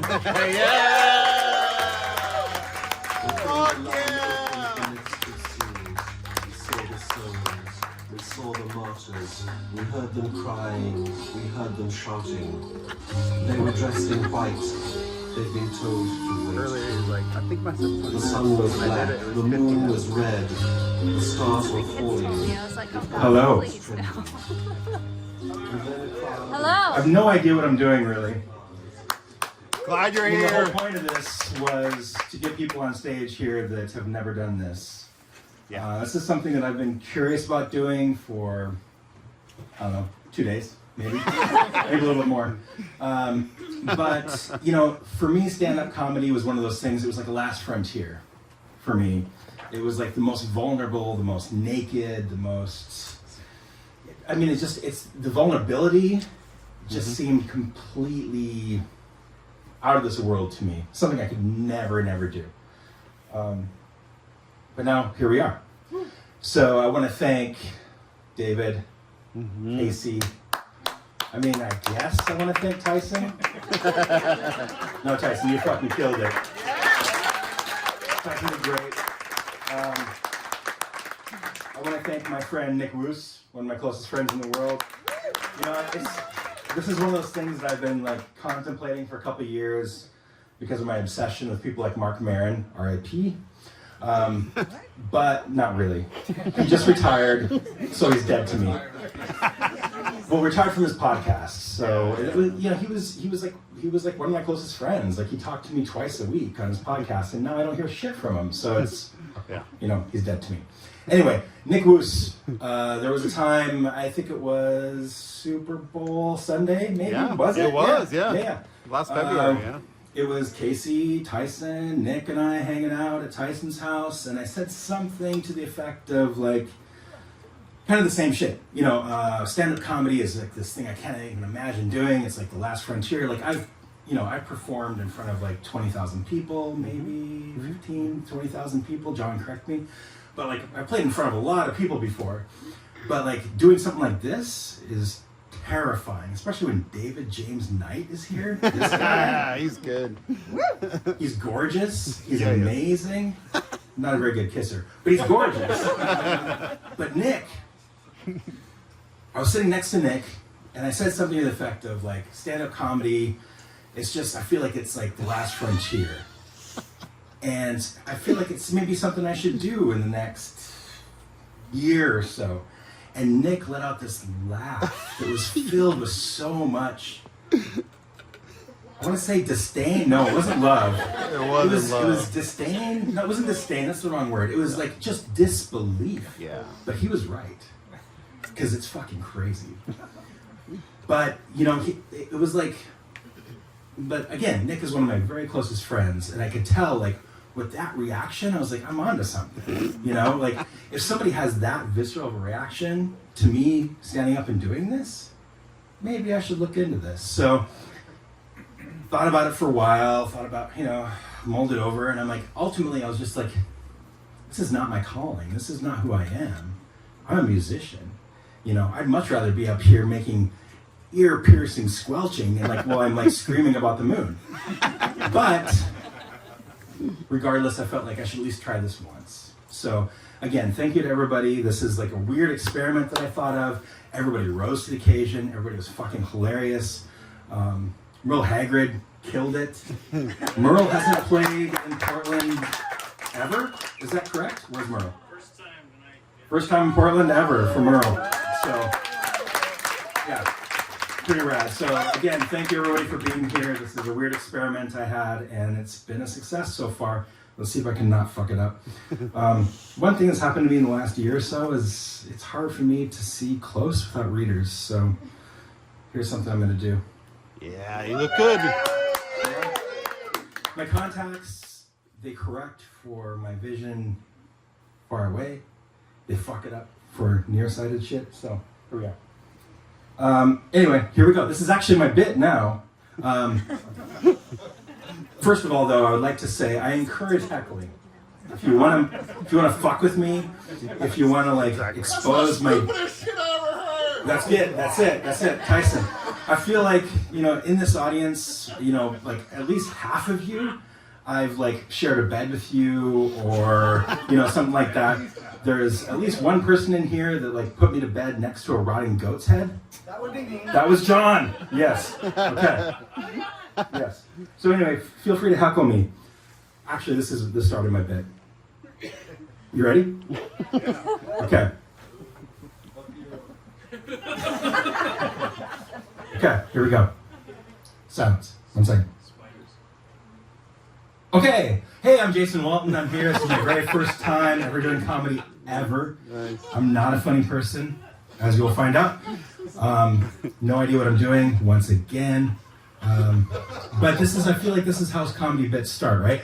So, who here drove here tonight? Yeah! Show of hands. Yeah, you guys like driving? Yeah! Fucking driving, Fucking right? love driving, Amazing. man. Yeah. Driving's So, the best. I don't really like driving. It's really not for me. We can tell. Yeah, right? It's not great. But I found a certain set of rules and guidelines that really help me feel more safe as a driver. And I feel like it makes the audience. I mean, it is kind of an audience situation when you're driving. It's like the audience is in the back seat. The passengers is what I meant to say, but it is kind of an audience. Yeah. I have a set of rules when you're riding in my car. I feel like there's a few of you that have been subjected to these rules. I think you know about them, but you've never been subjected to them. Yeah. I feel like that fucker right there has been subjected to them. But they're really, I just think that they're like a common sense type of structure to keep the passenger, the driver, everyone safe on the road. I mean, there's so many car deaths, and it's just, I feel like this is like a really, really good, they're just rules to live by as a passenger or a driver. So actually, the amazing person that I am, I made little note cards that you can take with you and put in your vehicles and pass out to passengers as they get into your vehicle. So, Oh my god, dude. Nick Woos, can you help me out here, bud? Fuck yeah, bro. Yeah. That's insane. Can you pass these out to everybody? Yeah. Make sure everybody gets one or two. These are just good things to keep in your glove box. It's just basic driving rules. Well, it's not driving rules, it's rules as a passenger. But it really keeps you safe. It keeps, it's The whole point of driving, I don't know if you knew this, but it's getting from point A to point B. This keeps the passenger and the driver safe, secure, and mentally well. I'm going to go through these real quick. Again, I believe that Casey knows these already. He's been subjected to this a couple times. He didn't really follow them, though. It's kind of fucked up. Yeah, that's terrible. Yeah. And as a consequence, he didn't... Okay, so I drove this fucker to the beach a couple weeks ago. He didn't follow these rules, and you know what happened? We showed up and Tyson was sick. Yeah. You cursed it. You fucking. You're driving. You- You're supposed to say that. Okay, so shut up. You wanted heckling, you're getting heckling, motherfucker. Okay, yeah, bring it on. Bring it on. Yeah. I told you to wait in the car. That's John's line. Okay, so JWW's driving rules. Are you guys paying attention? Yes. Okay. You have the cards? Everybody have the card? They're coming around still. Okay. Yeah. Hey, Zach, I need some more rules in my monitor, please. Number one, it'll be cold as fuck. Deal with it. I like to blast the AC in the winter, in the summer. I like to blast the AC even when I'm not in the fucking car, okay? It's like running, blasting AC 24/7. It'll be cold as fuck. Deal with it. The second one, no music or conversation. I demand silence. That's wrong. That's terrible. Wrong. No, fuck that.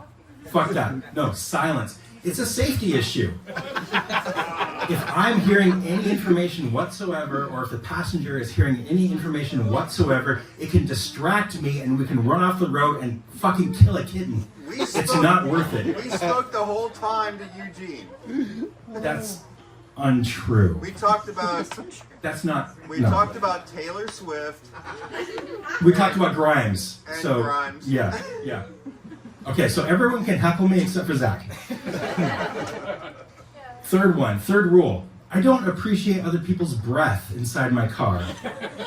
Please crack the window and push your breath outside of the car. I mean, I feel like this one doesn't even need to be written down. Really, this is just common sense.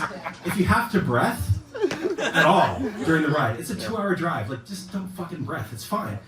If you have to breath, though, just crack the window a little bit and just like this. You know, like maybe can you hear that? Like this. Just like a little bit out of the window. Just breath outside the window. It's fine. Like, people are so weird about the breath. I don't know. But if you breath inside the car, it spreads germs. It's like it gets all stinky. It smells like licorice. It's just not great. Okay, so sorry, I got a little off track there. Fourth rule, only pure thoughts. Please. I don't tolerate negativity or lustful behavior. Seriously, this is something. Now I know why you never give me a ride. That's right. That's right. Okay, no more lust. heckling from Tyson. So this fourth rule, though, again, this is common sense shit. This is going to distract me from driving. I'm your steward on the road. This is going to distract you as a passenger. This is something I shouldn't even have to say. And really, this is like the most important one. This is something that everyone in this room, if you're picking up somebody from anywhere, just hand them the fucking card and be like, number 4 is the most important one. Like, don't think about, if unpure thoughts, like, fuck you, get out of my car. Number 5, say your goodbyes to your family before entering the vehicle. Texting is also not tolerated. It's bullshit. I'm looking at you. Yeah, man. right. Sure, man. Like, I know you've texted in the past. It's not cool. Again, like, this is a journey. This is an experience. This is point A to point B. This is dangerous. You could die. If you're texting, you're distracting me and yourself. We could fucking die. Number 6, lower your gaze with eyelids half open. Minimize movement and avoid looking at the driver or your surroundings. Again, it's all about distraction. Fucking diva. No, it's not. It's man, you know, like when I drove you to Eugene, we almost died like 6 times because you were looking out the window. Right. That distracts me. I'm like, what is he looking at? He's looking at a cow. He's looking at, like, you know, some kind of infrastructure for like a bread factory. Like, what is going on here? This is the last rule and the most important. Okay. Kind of like the rules in the car, I demand silence for this one. Are you guys silent? No. Yeah. Have fun and be mindful not to bite through your lip or tongue.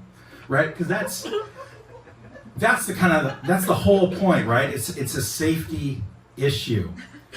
If we're going from point A to point B, if we're going from Portland to Manzanita, fucking follow the rules. Did you bite through your lip or tongue? I feel like you did. Okay. Anyway, again, please keep these in your vehicle, hand them out to passengers. Thank you.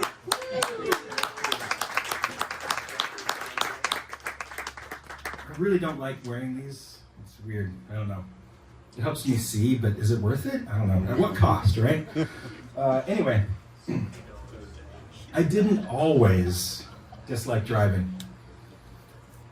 Growing up, I grew up in Montana. Anybody heard of it? Montana? Okay.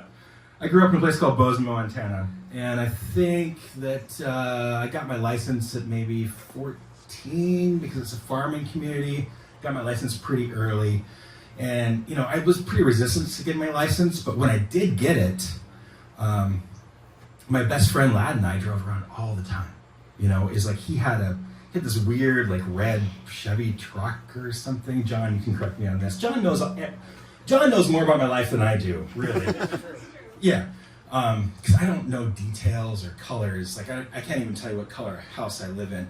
But he had, like, some kind of red truck, and I had some other vehicle, something. But we drove around a lot. There's not much to do in Montana. Might surprise you. The biggest things that I did as a teenager and preteen in Montana was death metal. You were a preteen? I was a preteen. I know it's kind of gross. That's weird. But yeah. That's weird as fuck. Basically, late 80s, early 90s, Montana, it was death metal. That's it. And driving. So Lad and I drove around quite a bit. It was Bolt Thrower War Master, it was Obituary Cause of Death, Morbid Angel, Altars of Madness, I would say Considered Dead, but this fucker already mentioned it. But a lot of death metal, a lot of driving. And, you know, when you first get your license, you're excited. You're like, oh man, like got this freedom, and I'm driving around, and there's mountains, and there's cows, and, you know, all this shit. But then after a while, it loses its luster a little bit. And Lad drove me all the time. Like, I didn't, you know, his truck was better. So he drove me around all the time. And we found ourselves just driving for the fun of it, which seems so weird. But, sorry, I have to consult my notes real quick. Okay. So, we were driving around Bozeman quite a bit. And there was a point in time where we just got tired of just driving around, and we're like, well, we should, like, you know, I mean, talking and listening to death metal all the time is awesome, but we should push a little bit further. And so we got into this habit of pulling up to intersections. And I think there was an intersection, I think it was, if I remember right, it was like 7th and Mendenhall in Bozeman. Does that sound right to you guys? Like, Yeah, I think it's a. yeah, kind of by my grandma's house. Yeah.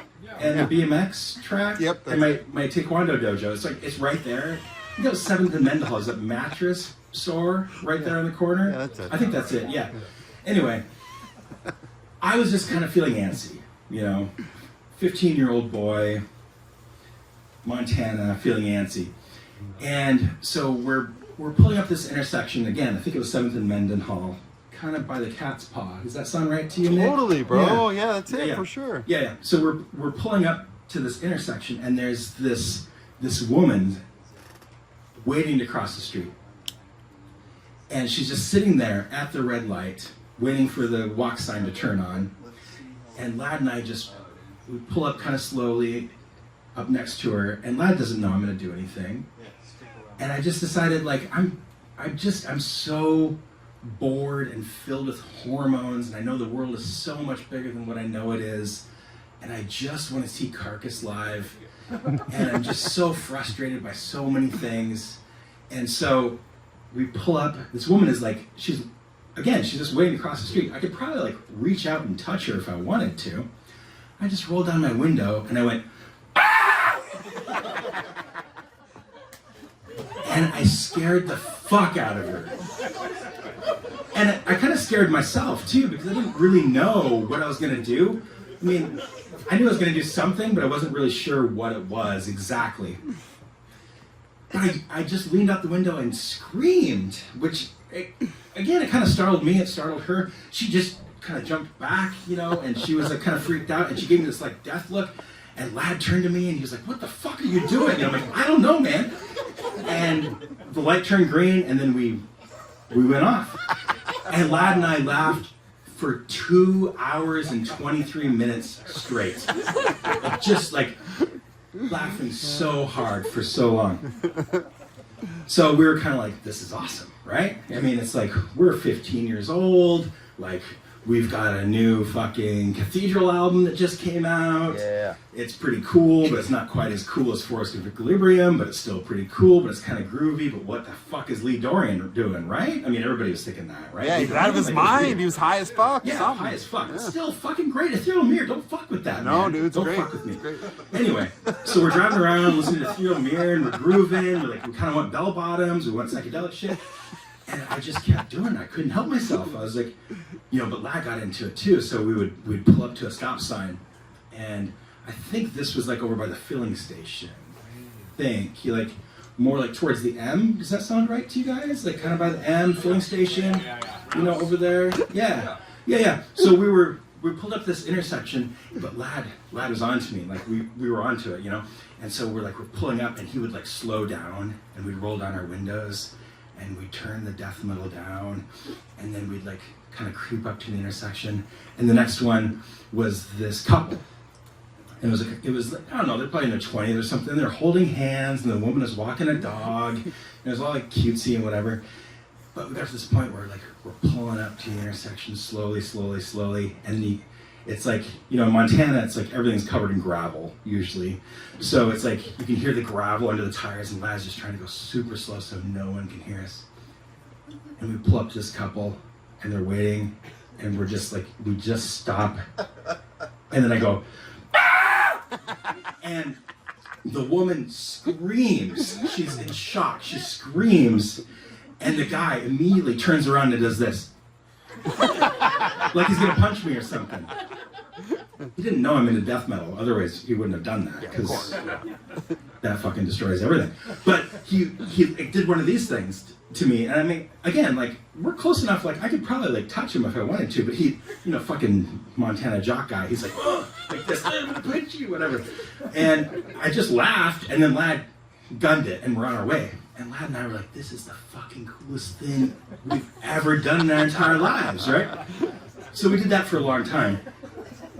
But then, you know, after a while, it kind of gets to a point where you're like, okay, I'm getting kind of tired of this. Like, it's fun and all. And you know, I started to feel a little bit bad, too, because we're scaring people, you know. But for the most part, it was pretty harmless. But then, you know, we went back to Jory. I'm going to need your help. Where are you, Jory? Cactus Records, so like Main Street, downtown Bozeman. Yeah, like Black. It was like Black and Main, something like that. Like by Cactus Records, and what was the coffee shop there? Wild Joe's. No. Old school. Leaf and Bean. By the Leaf and Bean, right, Nick? Yeah, that's Leaf it, and bro. Bean, yeah, It's gotta be. downtown Bozeman. So anyway, we're kind of by that intersection, and we're gonna do this again, right? And so there's this. I feel bad even talking about this one because this one is not great, but there's an old woman. Oh no. I was gonna try to describe her, but it's just the best way to say it. Just an old woman. She has 2 bags of groceries in plastic bags like this, one in each hand. She's waiting at the intersection. Lad and I, we turn down Symphonies of Sickness. We roll down the windows. Lad pulls up really slowly, and we pull up right behind her, and she has no idea we're there. Again, I could reach out and touch her if I wanted to. I could pull that fucking bonnet off of her head if I wanted to.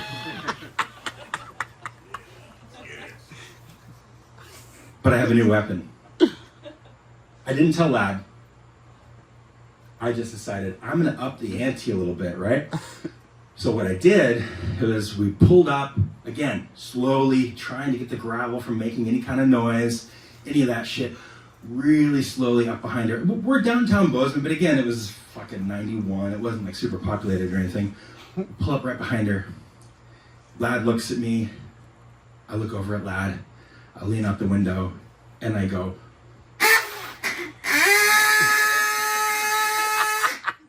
as loud as I possibly can. It's a fucking duck call. It's Montana. Duck calls fucking everywhere. They're everywhere. I blow it so loud, it startles Lad. It startles this poor old woman. And it startles me because it's so fucking loud. This one actually isn't quite as loud, and I haven't used a duck call since, so it's a little weird. But Do it again. shenanigans. And I felt terrible. I also laughed for maybe 4 hours afterwards. Lad and I both laughed a lot. We went to fucking Lindley Park, you know, Nick. That's like South Bozeman, you know, towards the blocks mountains south, there, yeah. kind of by the M, but you know, Yeah, not but really. by the community college, yeah. No, but I swear to you, like we sat over there in the graveyard and we laughed for like 4 hours. But I did feel really bad because she dropped her groceries and like she hadn't picked that shit up, you know. I was like, fuck, this is not great, but it was funny.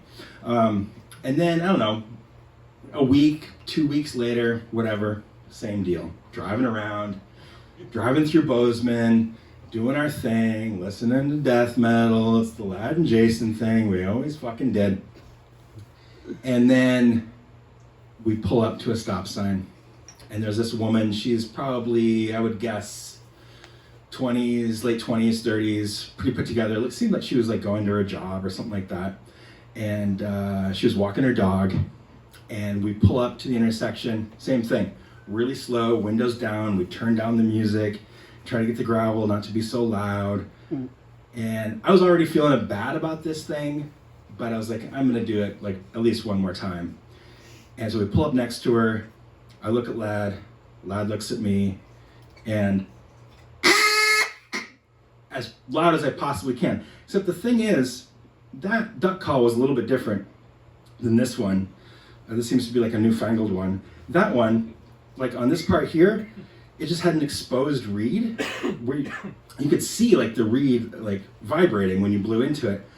The reed, for whatever reason, I blew it so hard, the reed shot out and hit this woman in the neck. Oh, Jesus. So Fuck, dude. she was startled by the sound, and she was startled by the projectile in her neck. I'm pretty sure that she thought that she had been shot by a duck at that point. So again, hilarious. We all laughed, and like Lad and I, we laughed our asses off. It was hilarious. But I also felt bad. But this woman, she screamed, she grabbed her neck, like she was very perturbed. Lad and I drove off. We laughed for 4 hours and 16 minutes, and then we were over it, but I felt a little bit bad about it. Yeah, so again, I do feel a little bit bad about it, but it was really funny. But you know, these days I try not to drive as much. I don't really enjoy driving as much. I'm more into rideshare. And I feel like David would do this with something he's done with. I'll just go like this. Nice. Done with the duck call. But ride sharing, I think we need to talk about ride sharing for a second. Big fan of ride sharing. Makes it so I don't have to inflict my rules on people because people like fucking Casey won't follow the fucking rules. He said at least 2 words to me that whole ride, and it's unnecessary. But with ride shares, you know, it's great. It's perfect. The only downfall is the small talk. The driver is always trying to like talk to you about something. What are you doing in town? Are you seeing a friend? Are you doing anything fun? It's like, no, like what? Like you don't care. I don't care. Like this is boring conversation. So, you know, back in the day when I first started using rideshare, I'd just kind of like play it off. I'd be like, oh, I'm just, you know, here visiting a friend, and I'd be vague about it and all that. But, you know, I got pretty bored with that. And I was thinking like, I feel like I really want to do these drivers a favor of some sort. So I'm thinking like, if I lie to them, like blatantly lie to them, it's more fun for me and it's more fun for them, right? The first time I did this was in Seattle with my friend Ramin. You guys know Ramin? Yeah. I was in Seattle. I think we were in Capitol Hill, and I was going to a sound check. I was playing the Highline, and Ramin and I were in the back of the lift, and the woman, usual, type of rideshare thing, hey, what are you guys doing in town? And before Ramin could say anything, I was like, oh, we're here to check out all the sushi restaurants. And Ramin just kind of looked at me, and I gave him a wink. Wait, let me take off my glasses. Nice. You see that? Yeah. Yeah. Just a little wink. And Ramin's like, okay, whatever. And thank you. And the woman is like, oh, sushi is my favorite shit in the world. I know all the places. She called my bluff, right? Damn it. So I was like, oh, yeah, cool. And she's like, where have you gone? I'm like, I'm so bad with names. I think we were on Capitol Hill. We went to a place called Sushi Bonsai. And she's like, yeah, that doesn't sound familiar to me. And I'm like, it might have been something else. I'm not sure. And she's like, oh, did you go to Takahashi? On Queen Anne? I'm like, yes, we did. And she's like, did you get the Philadelphia roll? And I was like, no, they were out, but we got the spider roll and it was great. She's like, oh, I love the spider roll. It's so cool. So again, I'm doing this woman a favor. I'm brightening her day. I'm making her more engaged with the world. I'm giving her a better work day by lying to her. So we keep going. She's like, oh, you should try this place. And I'm like, yeah, that's on my list, I think. But if she gets really detailed, I'm like, I don't know. My friend that we're gonna meet later, he's in Seattle. He has all the details. I don't really know, but this is what we're trying to do. And it's pretty easy to navigate those things. So we finally get to the venue, get out of the car, and Ramin looks at me and he says, Jason, why did you say that to that woman? And I tried to explain to him the whole situation, and he didn't really get it. But an even better example was a couple years later. There's this band called Mr. Bungle. Anybody know about Mr. Bungle? No. Yeah, nobody? Okay. So they one of my absolute favorite bands in the world. They reunited a few years ago. Well, it's been quite a while now, but they announced a reunion after being broken up for 20 years or so. They played a show in LA, I think, San Francisco, maybe one other, and I was like, I have to go see them in LA. My friend Nick Loicano, everybody loves the Nick Loicano here, yeah? Yeah, thanks. So I went down to visit Nick and to see the show. He's paid a lot of money for the tickets, but he lives in Pasadena. So it's a good 25, 30-minute Lyft ride from Pasadena to downtown LA. So 10 minutes of silence in the car. The driver doesn't say anything. Nick doesn't say anything. I don't say anything. And I'm like, I feel like this driver, I should really do a favor for this driver. I feel like I really should brighten this driver's day. So I just turn to Nick and I say, Nick, what the fuck was that at Ralph's today? And he looks at me, just kind of puzzled. And I was like, you know what I'm talking about. And I gave him the same wink. One of those, And immediately, Nick knew something was up. He didn't know what I was doing, but I was like, he's gonna play with me. And I was like, just because you used to date the butcher at Ralph's doesn't mean you can flirt with him every fucking time we go there. And he turns to me and he's like, I'm sorry, he's a handsome man. And I'm like, well, I'm sorry, we're in a committed long-term relationship. And when you do that type of shit, it undermines our relationship and undermines my trust with you in our long-term relationship. And he's like, you just can't handle the fact that I'm still friends with my ex. And I'm like, you're fucking right, because he's gorgeous, and have you seen his abs? And he's like, yes, I've seen his fucking abs. And then it's just dead quiet for 10 minutes. So at this point, I'm like, I don't know if this, the Lyft driver, again, doing him a favor, not sure if he believes me, not sure his whole stance on the whole thing, but it doesn't really matter. I'm making his day better. I'm doing him a favor. So we're silent for another 10 minutes. And then we've got about maybe 10 minutes left in the drive, almost to the venue. And the tension is just crazy in that car. And then Nick turns to me and he's like, I just wish that you could be happy with me. And I'm like, Nick, I am happy with you. I'm very happy with you. What I'm not happy with is you flirting with your ex in front of me at the fucking butcher counter at Ralph's. And this goes on for a while. We pull up to the venue, and the funny thing is like, for a person like myself or Nick Loicano, a Mr. Bungle reunion is kind of like the second coming of Jesus. And so, but we were so focused on this weird, we're focused on making the Lyft driver's day better, really. It was, it was selfless. It was a selfless act. We were trying to make this Lyft driver's day better, but it took us out of the whole moment. And we pulled up to the venue. Nick got out. He didn't slam the door because that's kind of shitty, but he shut the door behind him, and I waited a second, and then I opened the door and I said, I'm sorry, my partner is such a dick. And then I shut the door and I got out. And then we got to see fucking Mr. Bungle. I mean, they're playing their demo stuff, so, it's still, it was really cool. But, I feel like there's certain things like that create karma. And karma is a really interesting subject to me. It's something that I've been learning about a lot in the last year or so. And I don't know, again, this is all coming from a good place. I am trying to make these people's days better. What's better for them? I'm going to the fucking Kmart. Or, I'm having a sushi adventure. Or, what's better? I'm going to the Walmart to buy some fucking Christmas trees, Or is it better to be hey, I'm in a fight with my lover? What's better? So, again, it's a selfless act on my part. However, I feel like sometimes the universe doesn't really agree with that.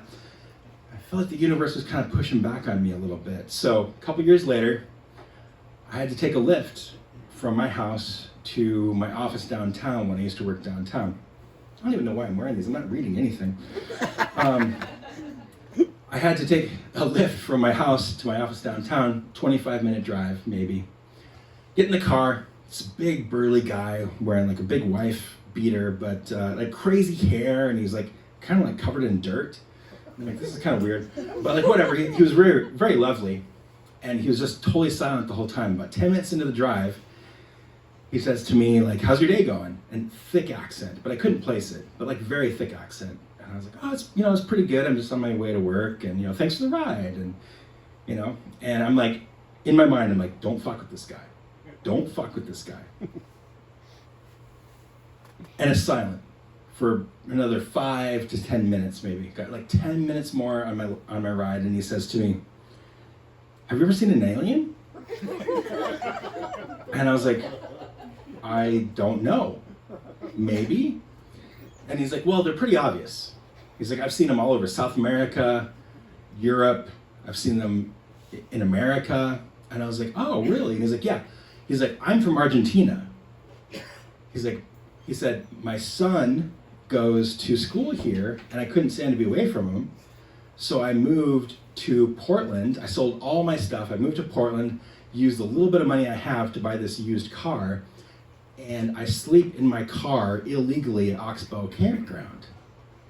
And I was wow, that's impressive, I guess? I'm not sure, but that's kind of awesome, kind of idyllic, kind of horrible.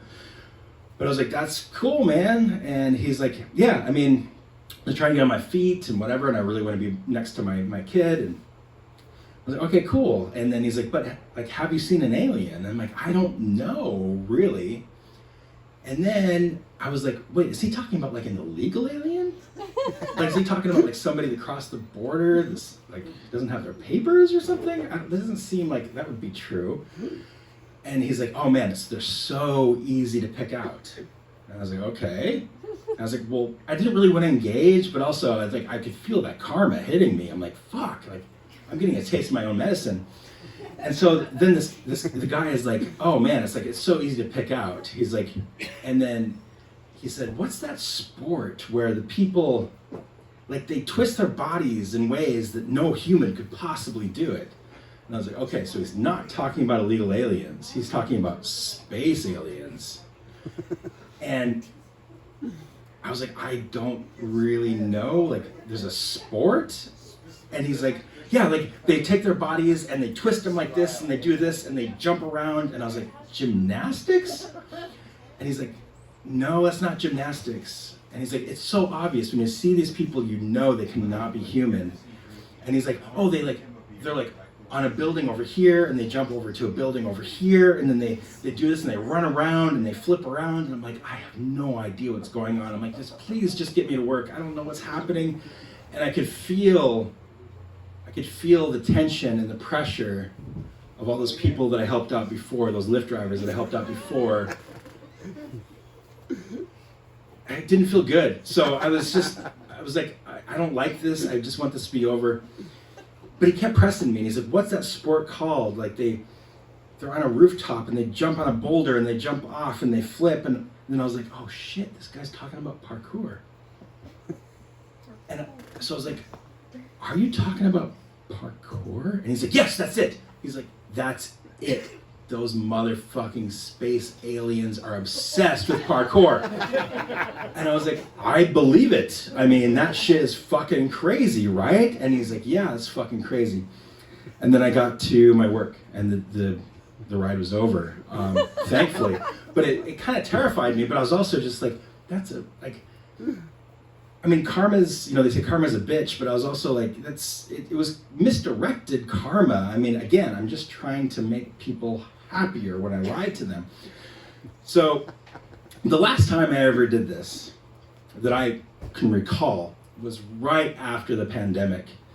I went to the Crystal Ballroom with Casey to see Napalm Death and Guar. It was right after the pandemic. It was the first show I'd seen in 2 years, maybe.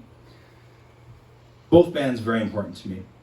Guar's Scumdogs of the Universe. I know every lyric front to back. I sang every lyric. They played it in full. I was happy as a pig in shit. So happy. So great. Napalm was great. Napalm Death, Harmony Corruption, and Before, amazing. Everything else, garbage. I don't care what you say. It's Harmony Corruption and earlier. They played Suffer the Children. They played You Suffer. They played, what's the other one? Hide Behind. Come on, Nick, help me out here, man. Sorry, bro, sorry. Anyway, awesome show. Napalm Death, amazing. Anyway, Casey and I decided to take a lift because we want to have a couple beers. It's our first show out for like a couple years. Get a couple beers, take a lift back. It's like midnight or something like that. And we're tired. The Lyft driver is silent. We're silent. And there's this park kind of by my house. You guys know it. It's like kind of by the corner there. And we come this way and we do this thing and we turn around here and the car comes this way. And when we come this way, we're going on this curve right here on the road. Yeah. The car's staying on the road, but it kind of goes this way. Yep. And it's like a left turn though, but not it's like a left turn this way. Yeah. And we take this left turn and I kind of lean up. I'm really trying to resist doing anything, but it's just so fucking boring. And again, I really want to help out this Lyft driver. I want to, it's a selfless act. I really want to help this Lyft driver. So I just kind of lean over to Casey and I'm like, that's where I ran over that kid and killed him. And honestly, I don't really remember what Casey said, but I think it was something like, fuck yeah, dude! Or, something like that. I don't really remember. Fuck kids, dude, they're the worst. Yeah, it was an encouragement, of course, because Casey's my friend. And it was, kind of the same deal. I don't know if the Lyft driver believed me. I'm pretty sure he heard me because I said it loud enough for him to hear, but, I don't know. I don't really know if he believed me or anything like that. But that was kind of my last hurrah with that. But still, I would recommend 2 things. 1, lie to your rideshare drivers. It's better for them. And 2, hand out those cards for a safe drive. I'd like to shift gears a little bit here. Who here I'm consulting my notes to make sure I didn't forget anything. This is the first time I've ever done this shit, so it's a little weird. Doing great. Again, usually I make weird noise and scream about the moon. So, yeah. Anybody here heard of the app Letterboxd? Yeah. Yeah? A couple people? Okay. Okay, Zach has an account. Okay, so Letterboxd is something I started using, I don't know, 2 years ago, maybe a little bit more. This is basically an app where you can review and rate different films. And I started it, I think, because my stinking kids told me about it, possibly. Yeah, it was probably Ione. And I started, at first I was just kind of like just logging what I've seen. Kind of like Discogs, like I keep track of what records I own. This is just like a nice way to like be like, oh, I've seen this shitty Hallmark movie. But then I started rating them, and then I started reviewing them, and all this. And after 6 months or so, maybe, I started like actually kind of putting time into the reviews. And my friend Nick Woos over here, he said to me like, your reviews are pretty funny, man. They're really funny, dude. And I was like, okay, like, I guess they kind of are. And actually, like, I have to pull out a prop here to show you. You gotta follow him. It's fucking hilarious. So for Christmas last year, he made me a hardbound book of some of my reviews. Yes. Yeah. Really It's called The Elegant Prose of Moonbladder Letterboxd Reviews, a small selection. Beautiful. Yeah, look at this. It's got a fucking spine on it. Like, yeah, it's fucking amazing. Yeah, snapfish.com, dude. Yeah, it was great. So that was kind of like the first. That was kind of the first inkling of maybe I should do a night like this, maybe. So anyway, that was a great gift. Thank you very much, No Nick problem, Woos. bro. Yeah. So anyway, Nick was kind of like, your reviews are funny and like this is cool stuff. Again, I have to refer to my notes here. But it is kind of an interesting platform, you know. I got to a point where it's like I didn't really want to take care with the reviews necessarily, and so I would just do like a voice to text type of thing, and I would just speak into it. And I didn't want to be like, oh man, I remember that woman from somewhere, but I don't remember her name. I don't remember the movie she's in. So just like it's kind of stream of consciousness, kind of like free flowing type of crap. And so the reviews came out kind of like I said, stream of consciousness, kind of surreal, and Nick really enjoyed them. Mm-hmm. And so I'd like to talk about Letterboxd for a little bit and also read you some of my reviews. Yes. This I will need my glasses for, apparently. Did everybody get a driving rules card? Nobody's fucking up on that? John, you have one? Is it okay to breath? No, do not fuck it. If you have to breath, do it out the back door. Okay, so my very first Letterboxd review. It's of a movie called A Man Called Otto. Has anybody ever seen this? My dad and I watched that. We loved it. Yeah, it's pretty cool. Tom Hanks, right? I love Tom It Hanks. was a dad-son bonding moment. Yeah. So it's kind of like tried and true kind of bullshit movie. It's a grumpy old man and somebody moves in next door with a young kid and he finds love and life again and all that stuff. But this is my very first Letterboxd review. Trauma porn. Fun but kind of cheaply emotional. Like too many mozzarella sticks for a ska fan. I'm a Skull fan. I love mozzarella sticks. That's right. You're middle aged, but you're giving reviews like you're like a teen. We'll just wait. I'm not wrong. I'm not saying you're wrong. You might be right. Well, I love you. You're not No heckling from Zach either. Next one, Game Night. 2018 movie. I just recently saw it. I gave it 3 stars. I enjoyed it. 3 stars is kind of like my average. Yeah. But I wrote for this one, Jason Bateman. Jason, Batman. It's like me and Batman mixed together? I love Jason Bateman, but I would love Jason Batman even more, I think. It'd be like Clark Kent Superman, or more like Clark Superman, but darker and cooler. Or is it Friday the 13th and Batman mixed together? Can a bat wear a hockey mask? I don't think so. I think the bat would fly all crooked and weird and end up smashing into a pillar or something in the castle. I feel like bats don't need to wear masks because they're scary enough. But if they played hockey, they would probably want to protect their face. But their faces are so fucking ugly to begin with, I'm not sure it would matter. But yes, I do love Jason Bateman, but I don't think he's ever played Edward Scissorhands. Next one. Is Adam fucking Stacy still here? He probably had to leave. Oh, fuck. Okay. I watched this on the recommendation of Adam fucking Stacy from Secret Chiefs 3. Thank you very much. It's weird, the Al Yankovic story. I'm a huge Weird Al fan.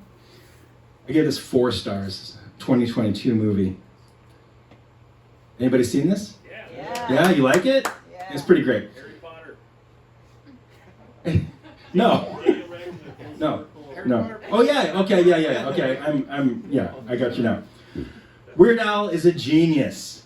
Honestly, I can understand why some people don't like him. It's not for everybody. But what a singular and unique artist that has lasted for decades. This movie is fantastic.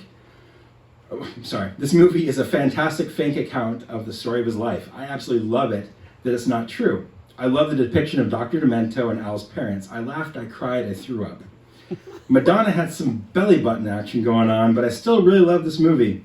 It definitely made me laugh out loud a number of times. Don't you hate it when people say a number of times? Like, what number? I mean, a number could be 0 or 1 or 1,000. Why say a number? That's just dumb. I also hate it when people call songs a number. What the fuck is that about? Okay, another one. There's gonna be a few reviews. If you guys get pissed off by this, it's whatever, it's fine. I want my heckling privileges reenacted. Okay, do it. Okay. I'll wait. Okay, cool. Anybody seen the movie Heretic? Yeah, that Yeah? was a good one. That was a good one. Yeah. 2024 movie. I gave it 4 stars. Sometimes my reviews kind of get into almost like a poetry type of thing, and this one's pretty poetic. I think this could be like on a statue or something somewhere. Okay, listen. I demand silence. I heard that. Zach, shut up. 4 stars, Heretic 2024. A chemistry teacher, a math teacher, your best friend's father, a boss, mansplaining 101, inflated egos, half-baked theories, and confusing rhetoric, condescending assholes that love to talk down to anyone and everyone. You don't remember that formula? You can't do this problem in your head? You mean to tell me you haven't read this book? You should have known better, you should have done better, you should have read more, you should have studied more, you should have worked harder, you should have been better. Fuck all these bastards, fuck them in the ass, fuck them with a razor. These girls should have killed him about an hour earlier. Really good. If you watch the movie, you'll understand. Sometimes, though, films, they don't need all that. They don't need a poet. They don't need they don't need poetry. It's just short and sweet. This one, Incoming. Anybody know this movie, Incoming, from 2024? Nobody? I don't remember it either. 3 stars I gave it. The review says, weird-faced kids doing weird-faced things. Nice. Here's another one, Scream 6 from 2023. I think I saw this maybe at Level they're playing it, which seems weird. Anyway, I gave it 2 stars. Not impressed. Murder porn, trauma porn, sexy teenager porn, sex porn, porn. 20 years ago, the sexy teenagers drowned in a lake, and then this shit happens. So much stabbing. Plot twists, hair twists, cinnamon twists. Easy A. Anybody seen this movie, Easy A from 2010? Yeah. It has Emma Stone, Sherlock Watson, Stone. It's Emma Watson? Stone. Okay. I gave this 2 stars. This was dumb, but fun. Had nothing to do with Edward Scissorhands. I can't really recommend it, but it's definitely better than letting a pig bathe you. Okay, this is kind of weird. A little hesitant to do this. Does anybody have a Letterboxd review that they want to share that they think is funny? No. No? I'm the only one? Okay, that's fine, I guess. One of the things that Letterboxd can do that I think is is kind of interesting is it kind of gives you like a weird insight into somebody's life about like the way they think about things, the way they look at things, the way that they view the world, and especially if they do it on a consistent basis and you watch a lot of movies, like it's really kind of an insight into that person's life. Last year, this is a little triggering, my father passed away on Christmas Day. Pretty rad, right? He had a heart attack a couple days later, was in the hospital for a couple days, and he passed away on Christmas Day. So the funny part is that I had to go to Billings, Montana, Jory's hometown, and say goodbye to him basically. But over Christmas, in the dead of winter in Billings, Montana, nothing's open, there's nothing to do. I split my time between saying goodbye to my father and sitting in a hotel room eating gas station food and watching movies. Even better, I couldn't pick the movies. There's no pay-per-view, there's nothing like that. It's just whatever's on whatever weird cable channel. Excuse me. So I have a nice, like, weird series of film reviews from that period of time that I'd like to share with you. It's a little sad, but it's mostly funny. Excuse me. Wedding Crashers, 2005. Anybody seen this movie? Yeah. I watched it on Christmas Eve. I gave it 2.5 stars. Somehow, I don't think I've ever seen this movie before. It was kind of fun, kind of entertaining, kind of repulsive, kind of problematic, kind of misogynistic, and kind of vile. I also watched it on network TV with commercials and words being bleeped and images censored. I also only paid half attention because I was busy texting with friends and eating a gas station sandwich and some Doritos. Yeah, good times, right? Christmas Eve. Okay. Christmas Day now. Old School, 2003. Give it 3 stars. Anybody know Old School? Oh, yeah. Yeah. I remember watching this for the first time and thinking it was very funny. This time I watched it in a hotel room with commercials and things censored and found it mildly amusing. I think at this point, these type of movies are pretty played out. You know, it's dude number 1 and dude number 2 and sometimes dude number 3. Sometimes dude number 1 is funny, sometimes dude number 2 is cute, sometimes dude number 3 is there, and sometimes he's not. You get them all confused because they look somewhat similar and dress somewhat similar.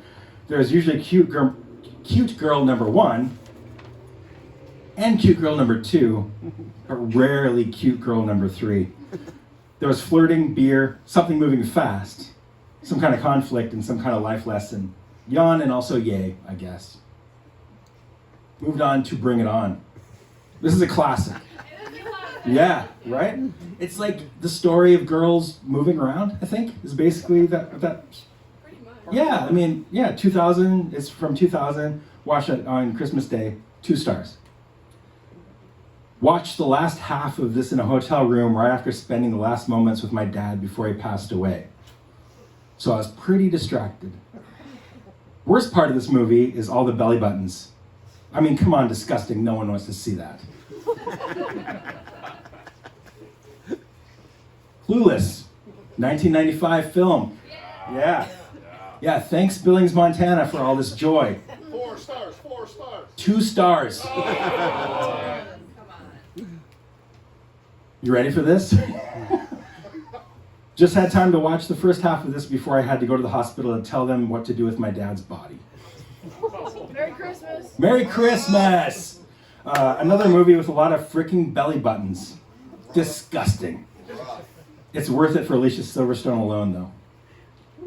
Oh, God. Now it gets worse. Joe Dirt. So this is one TV station that's on in my hotel room, feeding this to me. These are the most Billings movies ever. Right? Yeah. I was by that hotel, or that hotel in the hospital, like by the Rims, by Billings. You know what I'm talking about, right? Yeah. Born in that hospital. You're born. Yes. No way, really? Yeah. So you're the reincarnation of my dad, Yeah. basically. Yeah. Yeah. Nah, whatever. Joe Dirt, 2001. Ooh, this was rough. Watch this on Christmas Day. Thanks, Billings, Montana cable, for this absolute turd of a movie. I must have seen this before, but don't really recall. Watched this directly after saying goodbye to my dad's body at the hospital. Way too many belly buttons in this movie, but not as bad as other movies I've seen. The best part of this movie is all the Def Leppard logos. That's pretty sick. I mean, it says a lot about a movie if Kid Rock stars in it. Really terrible and insulting movie. It gets even worse. Fred Claus, 2007 movie. Anybody seen Fred Claus? No. Yeah? I don't even remember what this shit is, but I gave it half a star. This movie was so bad it made me angry. Towards the end, I was begging for it to stop. Absolutely ridiculous and irritating. I think I like Vince Vaughn, but he has no Paul Rudd, right? My dad died yesterday, but watching this movie was the worst experience I've had in recent memory. That's great. Maybe a little dark. I think my dad would like it. Okay, so lightening it up a little bit, but still more letterbox shit. Are you guys sick of letterbox? I'm not, so I'm going to keep doing it. The kind of funny thing about Letterboxd is like sometimes if you're watching a lot of movies and logging a lot of movies, you can see patterns, right? It's like these patterns of like different things that you're doing in your life or habits you have in movie going or art, whatever. And I have a nice little like duo here. Christy from 2025. I gave it 4 stars. Anybody seen Christy? Ione, you've seen Christy before? Yeah, I saw it with you. No, that's Christine. This is like it's a new movie. Okay, today was a big day. I snuck food into a movie theater for the very first time ever. That's a pretty big achievement for me at 50 years old. My daughter is a bad influence on me, and it was her idea. You, Ione. I remember growing up and doing things like sneaking into a movie theater or sneaking food into the movie theater seemed so bad. Like, those are the bad kids that did that. The kids that smoked on the corner, the kids that went to juvie, the kids that yelled at their parents and had nerve enough to ask for what they wanted or needed. The kind of kids only wore baggy clothes if they wanted to, not the kind of kids that wore baggy clothes to hide their body. Today I snuck in a veggie burrito into the movie theater. I didn't intend to see this movie. Calling it an accident wouldn't quite be fair. I don't know what I was going to see, honestly. It was a surprise when the opening credits came on. I've never even heard of the movie before. I thought it was going to be dumb. I really enjoyed it. It's a fascinating and heartbreaking story about Sabrina Carpenter and Dylan's wife from Severance. There's also that girl from Love Lies Bleeding in it. I don't know why Sabrina Carpenter didn't just beat the shit out of the guitarist of Faith No More. It made no sense to me.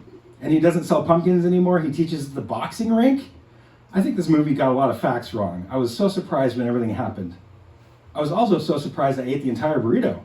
It was really good and I didn't make too much noise. At the end of the movie, this old guy almost fell down the stairs and I was having a hard time reconciling to myself if I would help him up or not if he fell. Oh. Thankfully, he didn't fall, and in the end, Sabrina Carpenter didn't either. Oh. Here's the second part. I think Ellery is mad with me right now. Yeah. Because it's not Sabrina Carpenter in that movie, it's Sydney Sweeney. Yeah. But I always ask her, what's the difference between Sydney Sweeney and Sabrina Carpenter? And she's like, they're two different people and they do two different things, but I get confused. Anyway, second part of this, Wicked for Good 2025. Woo! Yeah, I really like this movie. 3.5 stars. I did it again. I snuck a burrito into the theater. This is my second time doing this. I completely blame my family, but mostly my daughter. We went to the food carts beforehand and I got a vegan burrito with soy curls. So let me interrupt myself just for a second. This cart that was by the movie theater, they were encouraging us to sneak food into the theater so much that the guy showed me his little burrito backpack that he has. That he the guy that was making the burrito, he showed me his burrito backpack. He threw a little burrito in the backpack and he would sneak it in. So he was encouraging us. Anyway. What the fuck? Yeah. I'll show you where it is. Cool. So we went to the food carts beforehand and I got a vegan burrito with soy curls. That was a mistake. The soy curls don't really have the integrity or structure to hold the burrito together. And so one bite in, I was dropping refried beans and soy curls all over my chest. Of course, the theater was dark, so it was really hard to tell or see what was happening, but I could feel it. I kept eating refried beans and soy curls off of my chest throughout the movie while taking sneaky bites of the burrito. Ironically, I was wearing a shirt that said tacos. Oh, wait, hold on. Nice. Not a band shirt. No. Tacos.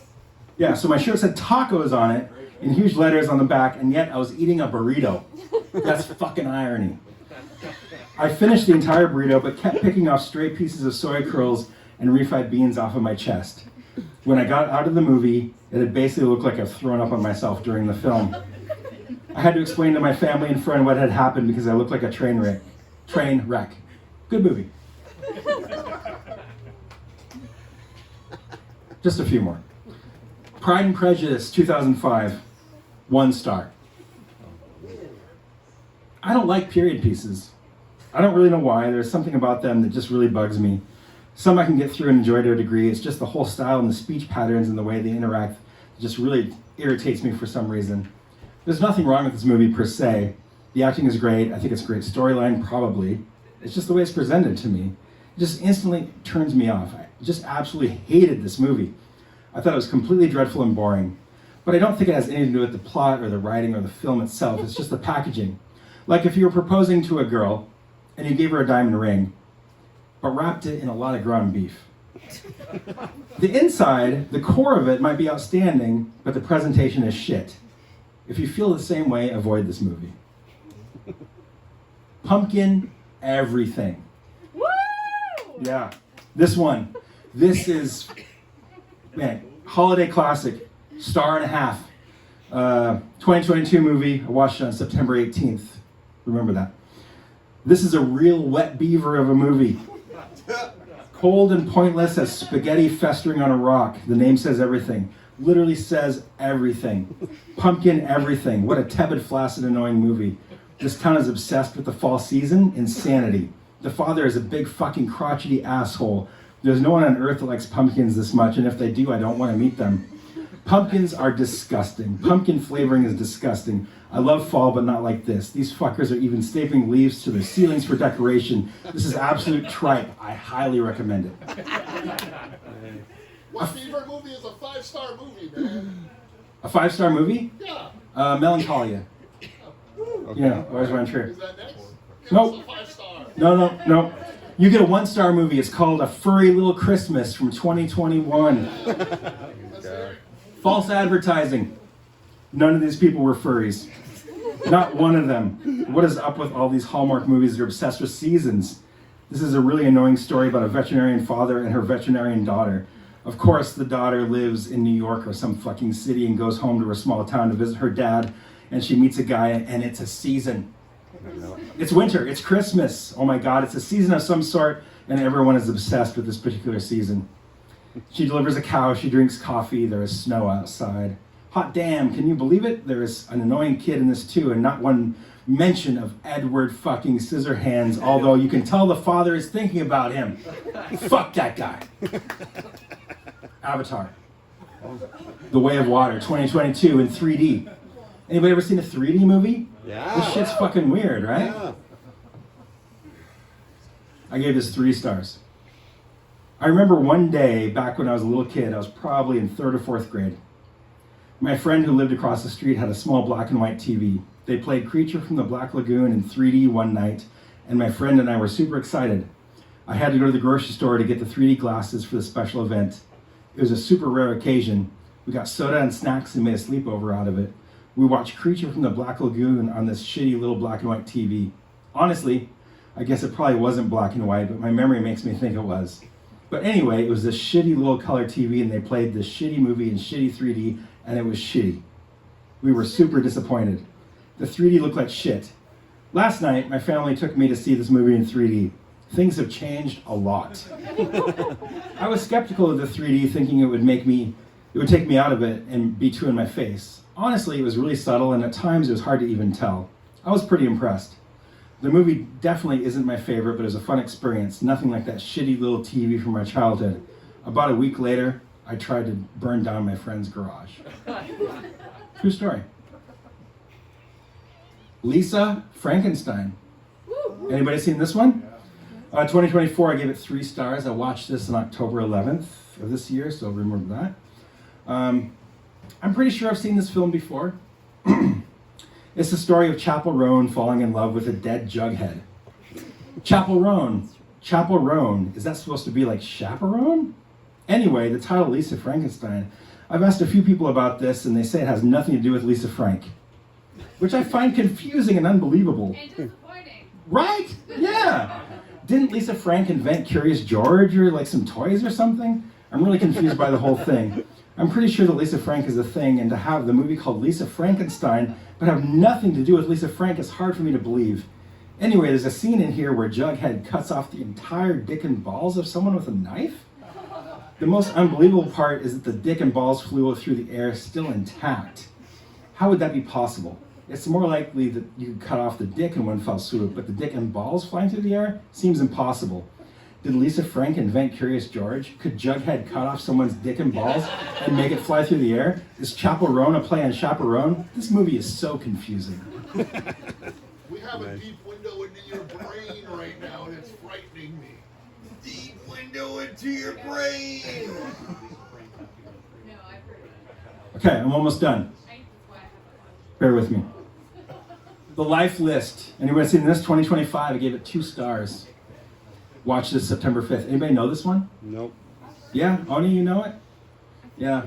I guess I do too. I don't know. My review says, I'm lying in bed in a hotel room in Sao Paulo, Brazil. I chose this movie because I thought it had that one girl from that movie where she was playing with the cups and singing. I really like her, but it's not her. What is it with movies when you can tell they're not great just by the quality of the images on the screen? It's like resolution or a type of camera, maybe. The sound quality is a bit off too. It's just not great quality. I decided to finally book a date for my very first stand-up comedy experience. I booked the date, and right then the woman in the movie said she wanted to do stand-up for the first time too. Wow. Anyway, I'm not even done with this film yet, but I'm writing this review. I'm hungry, my foot hurts, it's too cold in this room, but I really like it that way. For a long time I was freezing, but I had another blanket. Thank you.